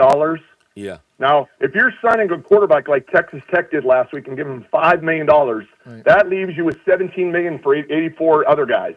So there are schools out there that have private donors, like Indiana has Mark Cuban, for example. Right. They are writing big paychecks, and for lack of a better phrase, they're ignoring any sort of payroll or any sort of salary cap or anything like that. Talking about with Oregon. We talked about this with Dante Moore in Oregon. Phil Knight, the booster, the Nike guy, could sit there and say, "Okay, Dante Moore, what are you going to make at the Jets? I'll match it and give you $5 million more. I don't care about a limit. I'm going to do it anyway." What are they going to do? Seriously, and it goes to your point. You just brought it up again. Mark Cuban could sit there and write checks to whoever he wants and ignore whatever limit that the NCAA lays, because they're not ever going to win that in court. As soon as you can't limit these guys, I get so I can't believe this. You can't limit these. You can say they can only spend $22 million, but what's to say? You just said it, Irish Mike. Mark Cuban writing a big paycheck for a Mendoza, or Oregon and Phil Knight writing a big check to keep Dante Moore in Oregon. Yeah. Right? Correct. Now the only thing I will say I like about this, we do get some games that we thought that wouldn't be good. Right. Now they become good because the platform is getting level. What has created in college football with a portal and transfer is parity like we've never seen it. Yeah, never. You get these schools that you've never heard of, Texas Tech coming out of the woodwork. They might be next year's Indiana. Yeah. They're not done developing that team. No. That's a great point. Yep. And I would say right now, Lucci, with all the guys in the NFL that come back next year, and they've had a better transfer portal than last week than probably any school in the country, the Hoosiers, for next year. Yeah. They're not only going to be the number one team, the team to beat in the Big Ten next year, they'll be the number one team in the country under the next season. By far. Right? Let's be honest. Yep. Yeah. And it'll be legit. It won't be made up. It'll be 100% legit. Yes. Now, everybody assumes Mendoza comes back, goes to the NFL. Yeah, but he still has a year left on his. Yeah. He could still play one more year. I would be surprised if he came back. I mean, you can't. I don't think, especially if they win the national championship. You can't pull a Matt Leinart. No. Yeah. I don't think that was a big mistake. Leinart admitted that mistake. Yeah, Leinart said that was a mistake on my part. He should have just went. He should have went when they won the title and got out. Correct. But my buddy told me, Pat, and we all looked at Alabama this year. 3 losses. I know they made the playoffs, but they were not the same Alabama team, and they had 4 losses, and clearly they took a step backwards. My buddy told me last night on the phone, depending on his next 7 days, turns out in the portal for Ohio State, that Ohio State in 2026 can be an Alabama in 2025. Take a step back, because he said we're going to have one of the 3 hardest schedules in the country next year. He goes, look at the schedule. Yeah, they got a tough and you're schedule. losing all these guys. He goes, it doesn't both. And Vandal's got Ohio State as the number 1 contender for the national championship next year, if you want to take that bet. No, I don't think so. I think they lost too many players. Yeah, I think they're down. They lost a lot of their depth. We don't. He said the quality is still there, the starters. It's just going to be a lack of depth especially along the offensive line and defensive line. He said they're going to be a major issue. You got to be fortunate, and that's what Indiana has been fortunate. They don't have depth. Spaghetti talked about that. There's not a lot of depth, but his starters are all healthy, and because you see on the opening kickoff, they was concerned when the defensive back was injured. Yep. And they said, "Oh man, we got to go to our backup." They don't really want. Not that he's bad, but they don't play him. That's where the drop off is. Yeah. And that's what you don't have in college football. A lot of depth is because of the portal. These kids aren't sitting on a bench. Yeah, they're going to play somewhere else. That's right. So it's you got to keep guys. And he said, guys, another problem is, gentlemen, that some of these kids jump in the portal and they're all buddies. And within a day or two, they find out, hey, when my friend jumped in the portal, here's what he got from this school. Right. Oh, I'm going to jump in the portal now, right? Yep. And they all talk to one another. They're all 18, 19, 20 years old. Yep. He said that's the problem. He said a lot of these kids signed with Ohio State a year ago in class of 2025, and they're already packing their bags and leaving. Yep, and that's right. And that's the problem. Yeah, correct. You're right. That's what he said. They go to the portal and they don't have. They end up going nowhere, and nobody wants them. Yeah, and that's the other side of the coin you don't hear about is all these kids jump into the portal, then they get in the portal and find out I've got no place to go. Yeah, and the biggest thing, and I told you guys this, and I've been telling you for the last. Pat Lucia signs with the Ohio State, and they give him $125,000 NIL money because they want to get him in Ohio State. Then after a year, he redshirted. They like him. They want to stay in the program. They offer him $30,000. Now Pat Lucia is mad because he's got to take a $95,000 pay cut. Well, the problem I'll go in the portal. I'll go to a smaller school. I'll get to play, and I'll make more money by going in the portal. Yep. The problem was Pat Lucia is not as good as he thinks he is, so therefore, he ended up being on the bench with the, But they got you there. But they got to sign the next class because every class coming in, it's one of those things. You're going to make money off the top, and then depending on how well you do after your freshman year, you're probably going to end up losing money because they want to bring the next class in. Yeah, I got there, and I was one step above the equipment manager because the talent the people I played against, the talent I played against wasn't any good. I played against all the, the teams that aren't, I played from all the One kids. scores 56-0 you got in the game, right? Right. I got a good YouTube video, and I basically sold myself, and they thought I was good, and I'm not. I mean, small schools are taken based upon the fact that Ohio State recruited the kid a year or two ago. So, they say, well, maybe he could help us because at least Ohio State liked him a year and a half ago, so he must be pretty good. Thanks for the call, Irish Spike. We're out of time. Saturday morning sports page, Dave Clark. Alrighty. Stay safe. Do not drink and do not drive. Get a designated driver. Buckle up. Have a safe week. Western Reserve Radio.